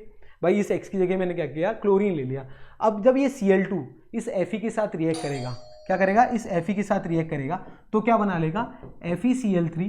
क्या बना लेगा, FeCl3 प्लस, एक तो बना लेगा FeCl3, अरे बैलेंस कर लेंगे, प्लस Cl2 अगेन, ये वापस Cl2 के साथ रिएक्ट करके क्या बना लेगा, FeCl4 प्लस Cl प्लस। ठीक है, FeCl4 minus plus Cl plus, इस तरीके से। अरे पहले Fe और Cl2 रिएक्ट करके FeCl3 बना लेगा, वो FeCl3 फिर Cl2 के साथ रिएक्ट करके FeCl4 प्लस Cl प्लस बना लेगा। मतलब सर क्लोरीन के अंदर क्लोरीन को Cl प्लस में कन्वर्ट करने का किसने काम किया, इस आयरन ने काम किया। तो आयरन ने बेसिकली इस पुअर इलेक्ट्रोफाइल को एक बेटर इलेक्ट्रोफाइल में कन्वर्ट कर दिया ना। इलेक्ट्रोफाइल बोले तो इलेक्ट्रॉन लविंग, इलेक्ट्रोफाइल बोले तो इलेक्ट्रॉन लविंग, इलेक्ट्रॉन से प्यार करने वाला। क्या होता है ये, इलेक्ट्रॉन लविंग। अब इलेक्ट्रॉन लविंग मतलब जो इलेक्ट्रॉन को प्यार करे, जो खुद क्या हो, पॉजिटिव। तो क्लोरीन को क्या कर दिया इसने, पॉजिटिव कर दिया या नहीं कर दिया, इसलिए आयरन लेते हैं। क्यों लेते हैं आयरन, क्योंकि आयरन एक लुईस एसिड होता है। लुईस एसिड क्या करता है, एक पूरे इलेक्ट्रोफाइल को बेटर इलेक्ट्रोफाइल में कन्वर्ट करता है। समझने के लिए क्या एग्जांपल लिया, क्लोरीन ले लिया। तो क्लोरीन में Cl2 को Cl प्लस में कन्वर्ट करने का काम किसने किया, इस आयरन ने। क्योंकि आयरन ने FeCl3 बनाया, ये FeCl3 फिर क्लोरीन के साथ रिएक्ट करके FeCl4 माइनस NCl प्लस बना रहा है। तो बेसिकली अपन यहां पर अगर X को क्लोरीन ले रहे हैं तो आप Cl2 ले रहे हो, तो Cl2 और Fe मिलके क्या बना रहे हैं, एक FeCl4 माइनस और एक Cl प्लस। अब ये जो Cl प्लस है ये अटैक कर रहा है इस पे, टोल्यूइन पे, जो कि क्या है, ओपी डायरेक्टिंग है। क्या होता है ये, ऑर्थो पैरा डायरेक्टिंग होता है। ठीक है, ऑर्थो पैरा डायरेक्टिंग होता है, इसको ध्यान में रखना है आपको। ये क्या होता है, एक ऑर्थो पैरा डायरेक्टिंग होता है। क्लियर है, बिल्कुल। पहला क्वेश्चन क्लियर है कि क्यों आपने आयरन लिया। हाँ, दूसरा क्वेश्चन एग्जामिनर क्या पूछता है, वाई डार्क, आपने डार्क क्यों लिखा। भाई डार्क ही क्यों लिखा, सनलाइट क्यों नहीं लिखा, क्योंकि अभी मैंने आपको इससे पहले बताया था, अगर एरो पे अगर क्लोरीन को अगर आप सनलाइट दे देंगे, H2 सनलाइट दे देंगे, तो ये क्या बन जाएगा, फ्री रेडिकल फॉर्म हो जाएंगे। इसके क्या हो जाएंगे, फ्री रेडिकल फॉर्म हो जाएंगे। इंस्टेड ऑफ इलेक्ट्रोफाइल बनने की जगह ये क्या बना लेगा, रेडिकल बना लेगा, विल फॉर्म। अगर फ्री रेडिकल बन जाएगा तो ये क्या, इलेक्ट्रोफिलिक सब्स्टिट्यूशन रिएक्शन दे पाएगा, नहीं दे पाएगा, इसलिए डार्क रखते हैं। इसको भी नोट कर लो, इसलिए डार्क रखते हैं। तो दो क्वेश्चन बनते हैं इस पे। पहला, क्यों Fe लिया, क्योंकि Fe क्या करेगा, एक पुअर इलेक्ट्रोफाइल को बेटर इलेक्ट्रोफाइल में कन्वर्ट करेगा। क्यों डार्क लिया, क्योंकि अगर डार्क नहीं लेंगे, सनलाइट लेंगे, तो ये इलेक्ट्रोफाइल को कन्वर्ट करने की जगह क्या कर देगा, रेडिकल बना देगा। अगर रेडिकल बना देगा तो इलेक्ट्रोफिलिक सब्स्टिट्यूशन रिएक्शन नहीं होगी। इसको नोट कर लो, ठीक है। चलिए क्लियर है। अब मैकेनिज्म समझते हैं बहुत ध्यान से। मैकेनिज्म क्या कह रहा है, ये जो मिथाइल ये टोल्यूइन होता है, टोल्यूइन के अंदर ये जो मिथाइल वाला ग्रुप है आपका CH3, ये बेसिकली क्या होता है, एक इलेक्ट्रॉन डोनेटिंग ग्रुप होता है। क्या होता है, इलेक्ट्रॉन डोनेटिंग ग्रुप होता है। अगर इलेक्ट्रॉन डोनेटिंग ग्रुप क्या करेगा, इस रिंग को इलेक्ट्रॉन देगा। क्या करेगा, इस रिंग को क्या करेगा, इलेक्ट्रॉन देगा। इस रिंग को क्या करेगा, इलेक्ट्रॉन देगा, गिव्स इलेक्ट्रॉन टू रिंग। और किस पोजीशन पे देता है, ऑर्थो एंड पैरा पोजीशन पे। कहां देगा, ऑर्थो एंड पैरा पोजीशन पे क्या देगा, इलेक्ट्रॉन देगा। अब ऑर्थो और पैरा पे जब ये देगा, इसको क्या क्यों, क्योंकि मेटा पे क्या होता है, स्टेबल नहीं होता है ना। मेटा पे क्या होता है, स्टेबल नहीं होता। तो ऑर्थो और पैरा पे देगा। तो ऑर्थो और पैरा पे किस तरीके के कंपाउंड बनेंगे, देखना दो तरीके के बनेंगे। यहाँ एक तो यहाँ पर ये क्या करेगा, नेगेटिव जनरेट कर देगा इलेक्ट्रॉन डेंसिटी, और एक यहाँ पर जनरेट कर देगा। दो जगह इलेक्ट्रॉन डेंसिटी इंक्रीज कर देगा ये, ठीक है। तो एक तो ऑर्थो पे आके जुड़ जाएगा आपका क्या, क्लोरीन, ये CH3 है। एक तो यहाँ आके जुड़ गया क्लोरीन, प्लस एक कहाँ जुड़ जाएगा, पैरा पे आके जुड़ जाएगा। इसलिए ऑर्थो एंड पैरा कंपाउंड बनता है। याद है ना, OMP, इसलिए ये ऑर्थो बन गया और ये पैरा बन गया। कोशिश की है समझाने की, अच्छा लगा तो लाइक ज़रूर कीजिएगा। चलिए इसको नोट कर लो, ऑर्थोक्लोरोटोल्यूइन और पैराक्लोरोटोल्यूइन। डन, कोई भी डाउट है? चलिए, और बेसिकली अब क्या होता है, ऑर्थो और पैरा जो होते हैं कंपाउंड, ये इजीली सेपरेट हो जाते हैं, तो it is a good reaction. तो ortho and para have a different melting point, तो they can be easily separated also. इसको इजीली सेपरेट भी कर सकते हो, तो ये एक अच्छी रिएक्शन है। ठीक है, क्लियर है? चलो ठीक है, नोट करके ये बात भी लिख सकते हो, क्या ortho and para compounds have different melting points, have different melting points, hence they can be separated easily.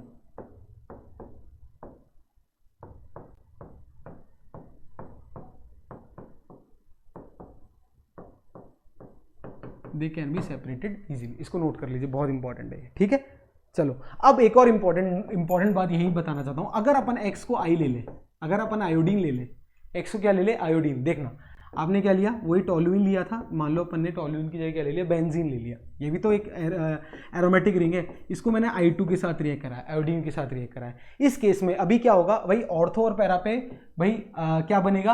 Iodine आके जुड़ेगा, इस पे दो जगह जुड़ेगा आयोडीन, और क्या बनेगा? HI भी बनेगा। क्या बनेगा? एक HI प्रोडक्ट में HI भी बनेगा। जैसे यहाँ देखो, हर जगह इस साइड प्रोडक्ट में HCl भी बन रहा है भाई, साइड प्रोडक्ट में HCl भी बनता है इसमें, तो इसमें साइड प्रोडक्ट में क्या बनेगा? HI भी बनेगा। और HI क्या होता है? एक स्ट्रॉन्ग रिड्यूसिंग एजेंट होता है। ये क्या होता है? एक स्ट्रॉन्ग रिड्यूसिंग एजेंट होता है। ये क्या होता है? एक स्ट्रॉन्ग रिड्यूसिंग एजेंट होता है। HI अगर बना तो HI क्या होता है? एक स्ट्रॉन्ग रिड्यूसिंग एजेंट होता है। और ये क्या करेगा? इस रिएक्शन को क्या करेगा? रिवर्स डायरेक्शन में ले जाता है। क्या करता है? रिवर्स डायरेक्शन में ले जाता है HI।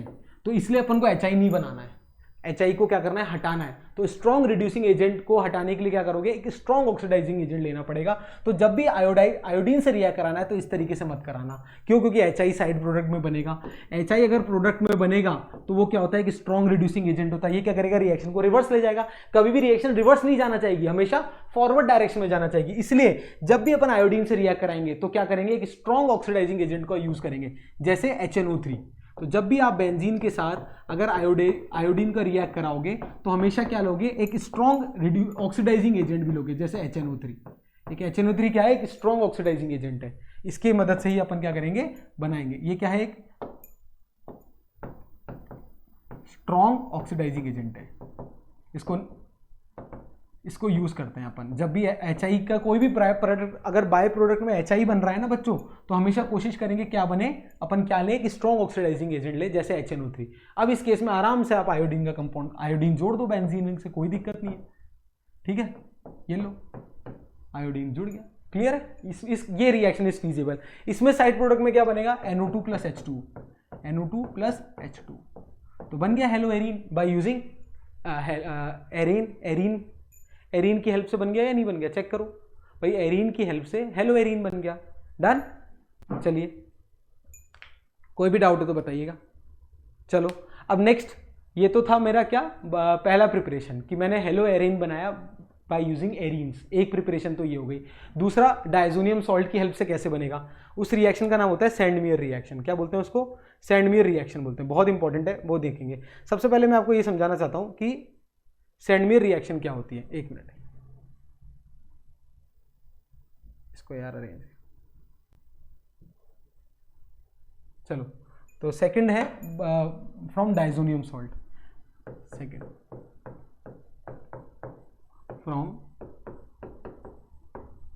Diazonium salt. Diazonium salt की हेल्प से मैं कैसे बनाऊंगा क्या?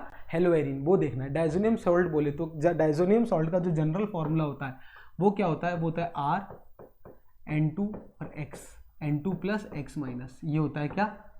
Diazonium salt, R N2 plus X minus, ये इसका जनरल फॉर्मूला होता है। अब ये बनता कैसे है? जैसे मैंने ले लिया जनरली अगर आपने ले लिया एनिलीन, क्या बोलते हैं इसको? एनिलीन। जब अपन एनिलीन को रिएक्ट करा रहे हैं किससे? NaNO2 प्लस HX से, और हीट करा रहे हैं।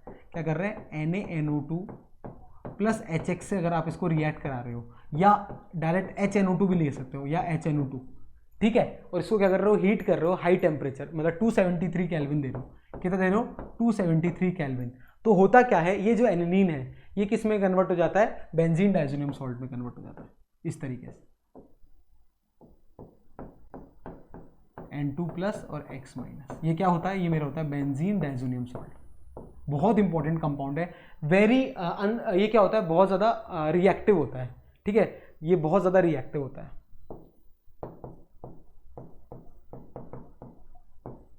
क्या है बोलते हैं इसको, बेंजीन डाइजोनियम सॉल्ट। इसके अंदर ये जो N2 दिख रहा है ना आपको, ये N2 प्लस, ये बेस्ट लिविंग ग्रुप होता है। क्या होता है, एक बेस्ट लिविंग ग्रुप होता है। ये क्या है, एक बेस्ट लिविंग ग्रुप है। ये बहुत इजीली छोड़ देता है, ठीक है, लीव कर देता है। क्लियर है, इसको नोट कर लो, एक बहुत इंपॉर्टेंट ऑर्गेनिक कंपाउंड है बेंजीन डाइजोनियम सॉल्ट। क्लियर है, चलो डन। अब ये बना कैसे, ये समझे, देखो इसको समझाने की कोशिश करते हैं। होता क्या है, NaNO2 प्लस HX, बहुत ध्यान से देखना बना कैसे है। NaNO2 को जब अपन HX से रिएक्ट कराते हैं तो NaNO2 के अंदर देखो HX है, NaNO2 के अंदर क्या होता है, इस तरीके से होता है। ये है NaNO2 में, NO2 फ्रॉम NaNO2 के अंदर क्या है, Na प्लस NO2 माइनस होता है, तो ये NO2 माइनस है। ठीक है, क्लियर है। अब क्या है, ये H प्लस होगा, X माइनस होगा, ये H प्लस कहाँ आएगा, इस ऑक्सीजन के पास आएगा या नहीं आएगा, आएगा। और किस तरीके से, इस तरीके से रिएक्ट कर जाएगा, कैसे, N डबल बॉन्ड O, ये O, ये H। यहाँ तक कोई भी डाउट नहीं, ये क्या हो गया, हाइड्रोनियम आयन आके अटैच हो गया इस पे। अब क्या करेंगे, इसको जब H प्लस से इसका जब प्रोटोनेशन करोगे, इसको जब H प्लस दोगे तो ये किस में कन्वर्ट हो जाएगा, NO। अब इस O पे लोन पेयर ऑफ इलेक्ट्रॉन है, ये H इधर आके अटैक होगा, OH, इस तरीके से बनेगा। ऑक्सीजन पे क्या आ जाएगा, पॉजिटिव चार्ज आ जाएगा। ठीक है, पहले HX में से ये आया क्या, NaNO2 माइनस में से को, NO2 जो माइनस है किसका है, ये NO2 माइनस, ऐसे देख लो यार, NaNO2 था ना बच्चों, Na प्लस NO2 माइनस, ये NO2 माइनस पे H प्लस ने अटैक किया इस तरीके से। एक H प्लस तो होंगे नहीं, बहुत सारे H प्लस होंगे, तो H प्लस फिर आके अटैक हो जाएगा। ऑक्सीजन पे लोन पेयर ऑफ इलेक्ट्रॉन होता है इस तरीके से। अब ऑक्सीजन पे पॉजिटिव इज हाईली अनस्टेबल, ये हाईली अनस्टेबल होगा, तो ये क्या हो जाएगा, सेपरेट आउट हो जाएगा, H2O अलग से निकल जाएगा। जब H2O अलग से निकल जाएगा तो कुछ इस तरीके से बनेगा, माइनस H2 अलग हो गया, और N पे क्या आ गया, ये अपना इलेक्ट्रॉन लेके विड्रॉ कर जाएगा, बाहर आ जाएगा, तो N पे पॉजिटिव चार्ज आ जाएगा, तो NO और पॉजिटिव आ जाएगा। इसे क्या बोलते हैं, नाइट्रोनियम आयन, नाइट्रोसोनियम आयन बोलते हैं, सॉरी क्या बोलते हैं इसको, नाइट्रोसोनियम आयन। ये कैसे बना, क्लियर है, नाइट्रोसोनियम आयन कैसे बना, इस तरीके से बना। अभी मैं आपको प्रिपरेशन बता रहा हूं कैसे मैंने बेंजीन डाइजोनियम सॉल्ट बनाया। बेंजीन डाइजोनियम सॉल्ट से अल्कोहल तो चुटकियों में बन जाएगा, वो कोई बड़ी बात नहीं है। मैं आपको बताने जा रहा हूं कैसे बेंजीन डाइजोनियम सॉल्ट बनाया। आपने क्या लिया था, NaNO2 लिया था, NaNO2 में NO2 माइनस होता है, उस NO2 माइनस को H प्लस से रिएक्ट करा के मैंने नाइट्रोसोनियम आयन बनाया, NO प्लस आयन बनाया। क्लियर है। अब ये जो NO प्लस आयन है आपके पास, अब देखना बहुत ध्यान से, मतलब कुल मिला के इधर से रिएक्शन होकर आपके पास क्या मिला, NO प्लस मिला, नाइट्रोसोनियम आयन मिला। अब ये NO प्लस कहाँ जाएगा, इस एनिलीन के लोन पेयर के पास जाएगा। भाई प्लस है, गरीब है तो अमीर के पास जाएगा, बिल्कुल किस तरीके से, इस तरीके से। देखो ये एनिलीन है आपके पास,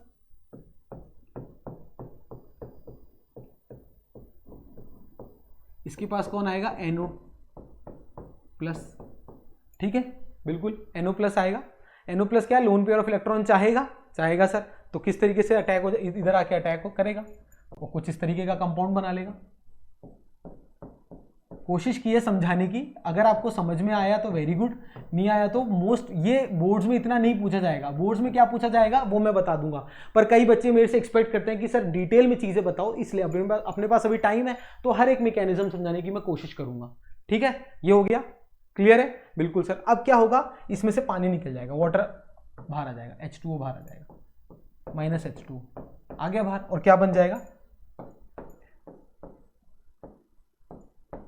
ये बैक बॉन्डिंग के थ्रू होता है वैसे, N2 प्लस।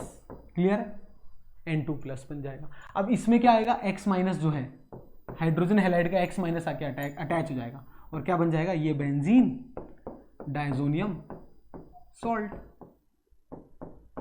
क्लियर है, ये बन गया आपका बेंजीन डाइजोनियम सॉल्ट, ऐसे बना।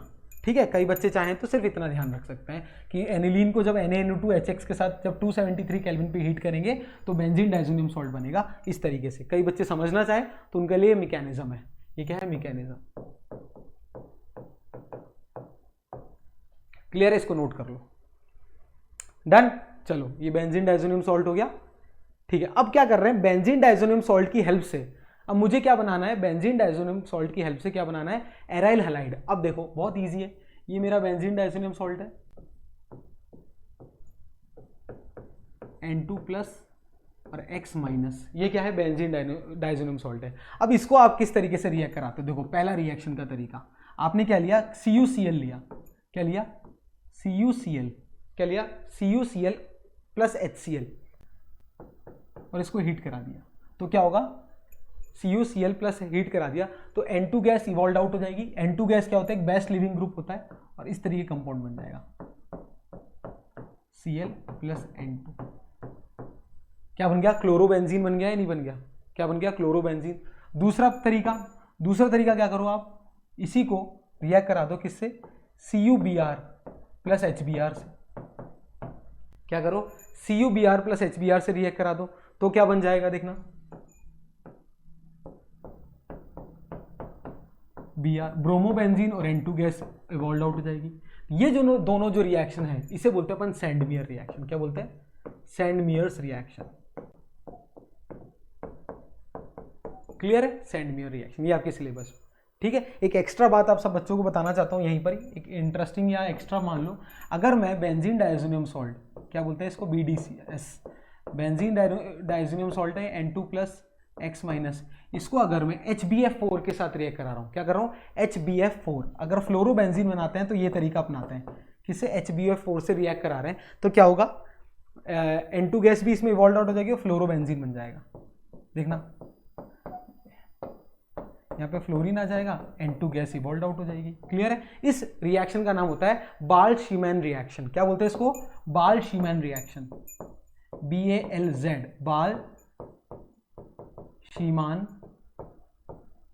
बाल-शीमैन रिएक्शन। ठीक है, तो 3 इंपॉर्टेंट रिएक्शन है बेंजीन डाइजोनियम सॉल्ट की, ये तीनों नोट कर लो। ठीक है, एक आगे गेटरमैन रिएक्शन भी बताऊंगा, उसके अंदर सिर्फ और सिर्फ क्या लेते हैं, कॉपर के और क्रिस्टल लेते हैं, वो आगे बताऊंगा, वो अमाइंस में पढ़ा होगा, अभी के लिए इतना ही नोट कर लो। बाल-शीमैन रिएक्शन होती है ये, जब अपन HBF4 के साथ रिएक्ट कराते हैं, किसको, बेंजीन डाइजोनियम सॉल्ट को, और क्या बनता है, फ्लोरोबेंजीन। ये क्या है, क्लोरोबेंजीन, ब्रोमोबेंजीन, ये नोट कर लेना, इंपॉर्टेंट है सारे। क्लियर है, क्लियर है। अगर अपन को आयोडोबेंजीन बनाना है, क्या करना है, iodobenzene, if I have to prepare iodobenzene from benzene diazonium salt, आपके पास ये क्या है, बेंजीन डाइजोनियम सॉल्ट है, N2 प्लस और X माइनस, और आपको क्या बनाना है, आयोडोबेंजीन बनाना है, तो आपको सिर्फ और सिर्फ आपको सैंडमियर रिएक्शन की जरूरत नहीं पड़ेगी। आपको क्या करना है, सिर्फ और सिर्फ क्या करना है, पोटेशियम आयोडाइड के मिक्सचर में इसको शेक कर दो, क्या कर लो, पोटेशियम आयोडाइड का मिक्सचर लो और इन दोनों को क्या कर दो, शेक कर दो। When benzene diazonium salt is shaked in potassium iodide solution, ये क्या है, iodobenzene is obtained, iodobenzene is obtained. Clear है, डन, इसको नोट कर लो, पोटेशियम आयोडाइड सॉल्यूशन, क्या बोलते हैं इसको, potassium iodide solution.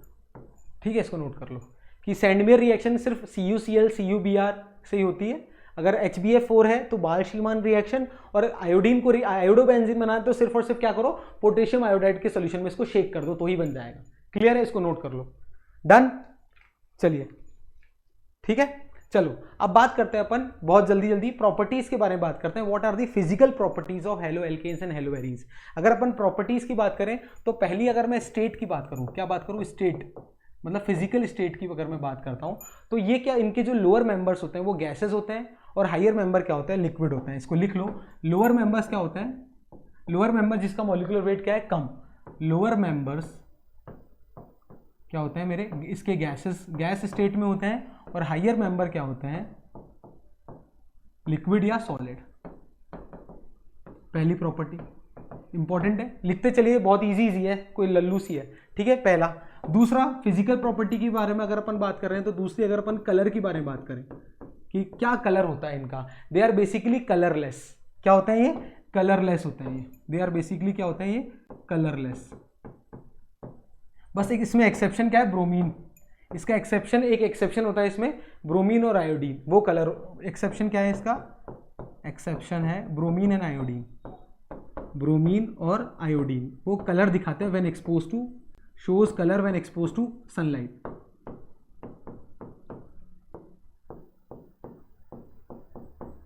Exposed to light, H नू लिख रहा हूँ, सनलाइट मतलब एच नू।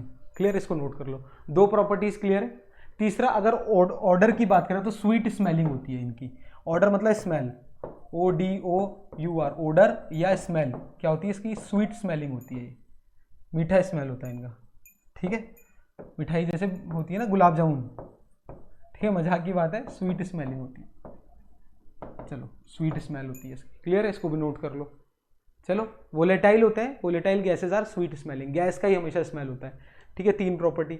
चौथी, अगर मेल्टिंग पॉइंट बॉइलिंग पॉइंट की बात करें, 4th प्रॉपर्टी, अगर अपन मेल्टिंग पॉइंट और बॉइलिंग पॉइंट की बात करें तो बेसिकली जो बॉइलिंग पॉइंट होता है, मोस्ट प्रोबेबली बॉइलिंग पॉइंट जो होता है वो किसकी वजह से होता है, वॉन डर वॉल फोर्सेस की वजह से होता है। Boiling point is basically due to van der Waals forces, जो कार्बन, हाइड्रोकार्बन या एल्काइल हैलाइड के बीच में जो वॉन डर वॉल फोर्स है उसके कारण होता है boiling point, due to van der Waals forces की वजह से इनमें क्या होता है, बॉइलिंग पॉइंट अराइज होता है। तो जैसे जैसे अगर मैं मॉलिक्यूलर मास बढ़ाऊंगा, क्या कर रहा हूँ, जैसे जैसे मैं मोलर मास बढ़ा रहा हूँ तो क्या होता है बच्चों, वॉन डर वॉल फोर्सेस बढ़ते हैं, क्या होता है, वॉन डर वॉल जो फोर्सेस होते हैं वो क्या होता है, इंक्रीज होता है। अगर von der wall force increase होता है तो बॉइलिंग पॉइंट भी क्या होता है, इंक्रीज होता है, ठीक है। इसका मतलब मैं डायरेक्टली क्या लिख सकता हूँ कि बॉइलिंग पॉइंट जो होता है it is directly proportional to molecular mass. अगर मॉलिक्यूलर मास किसी भी एल्काइल हैलाइड का ज़्यादा होगा तो उसका, अगर अपन बॉइलिंग पॉइंट ऑर्थो, मेटा और पैरा की बात करें कि ऑर्थो, मेटा और पैरा में कौन किसका बॉइलिंग पॉइंट या मेल्टिंग पॉइंट ज़्यादा होता है, तो उसको देखो, एक एग्जांपल मैं आपको करके बताता हूँ।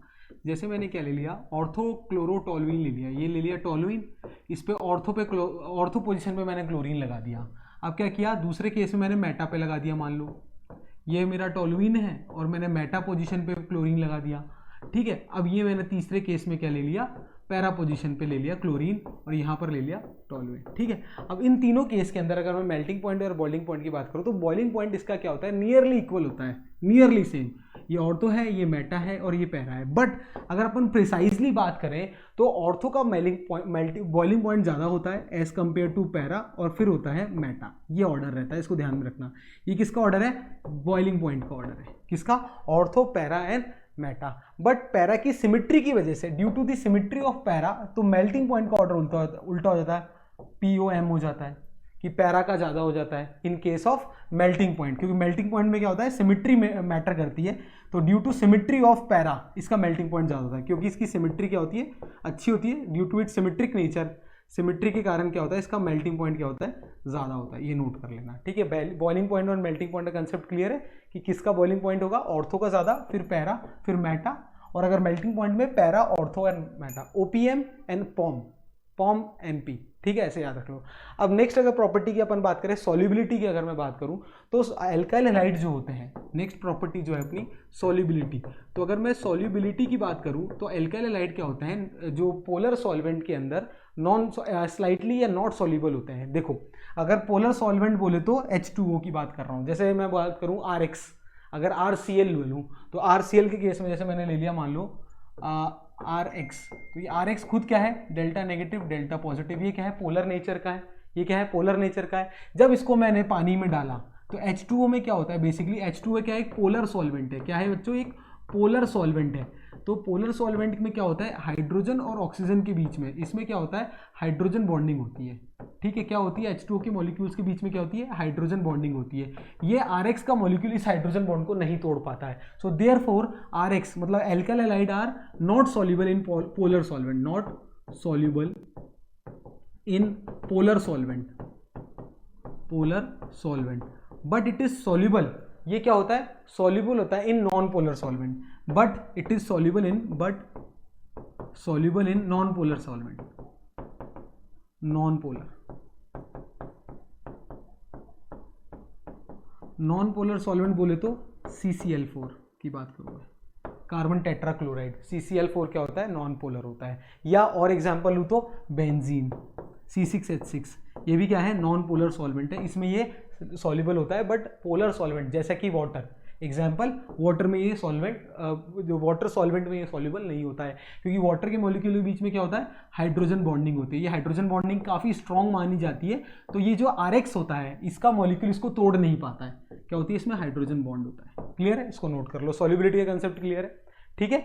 डायपोल मोमेंट मैं आपको बता ही चुका हूँ, डन, ठीक है। डेंसिटी की अगर बात करें, डेंसिटी ये होता है अगर मॉलिक्यूलर वेट बढ़ाओगे तो डेंसिटी भी बढ़ेगी, जैसे ब्रोमीन की डेंसिटी ज़्यादा एज कम्पेयर टू क्लोरीन, ठीक है। तो ये कुछ एक फिजिकल प्रॉपर्टी के बारे में अपन ने बात की, ठीक है, प्रॉपर्टीज हो गई है और प्रिपरेशन हो गया है। तो ये वीडियो है लगभग 2 घंटे का है, बट लेकिन इसमें सारा कुछ निचोड़ है, ठीक है। वीडियो अच्छा लगा तो बच्चों थैंक यू वेरी मच, और लाइक ज़रूर कीजिएगा, और चैनल पे नए हैं तो सब्सक्राइब भी कीजिएगा। कौन सा, अपना SSP प्लेटफॉर्म, और एक और आप सबका प्लेटफॉर्म है जिसका नाम है CBSE क्लस्टर बाय अभिषेक सर, उस पर भी आप लोग मेरे से ज्वाइन कर सकते हैं, मेरे से कनेक्ट कर सकते हैं, ठीक है। ऐसे और वीडियो में लाता रहूँगा। अगली क्लास अपनी ट्यूसडे को है, जब तक जितना पढ़ा है अच्छे से रिवाइज कर लो, फिर मिलते हैं नेक्स्ट ट्यूसडे को। All the best.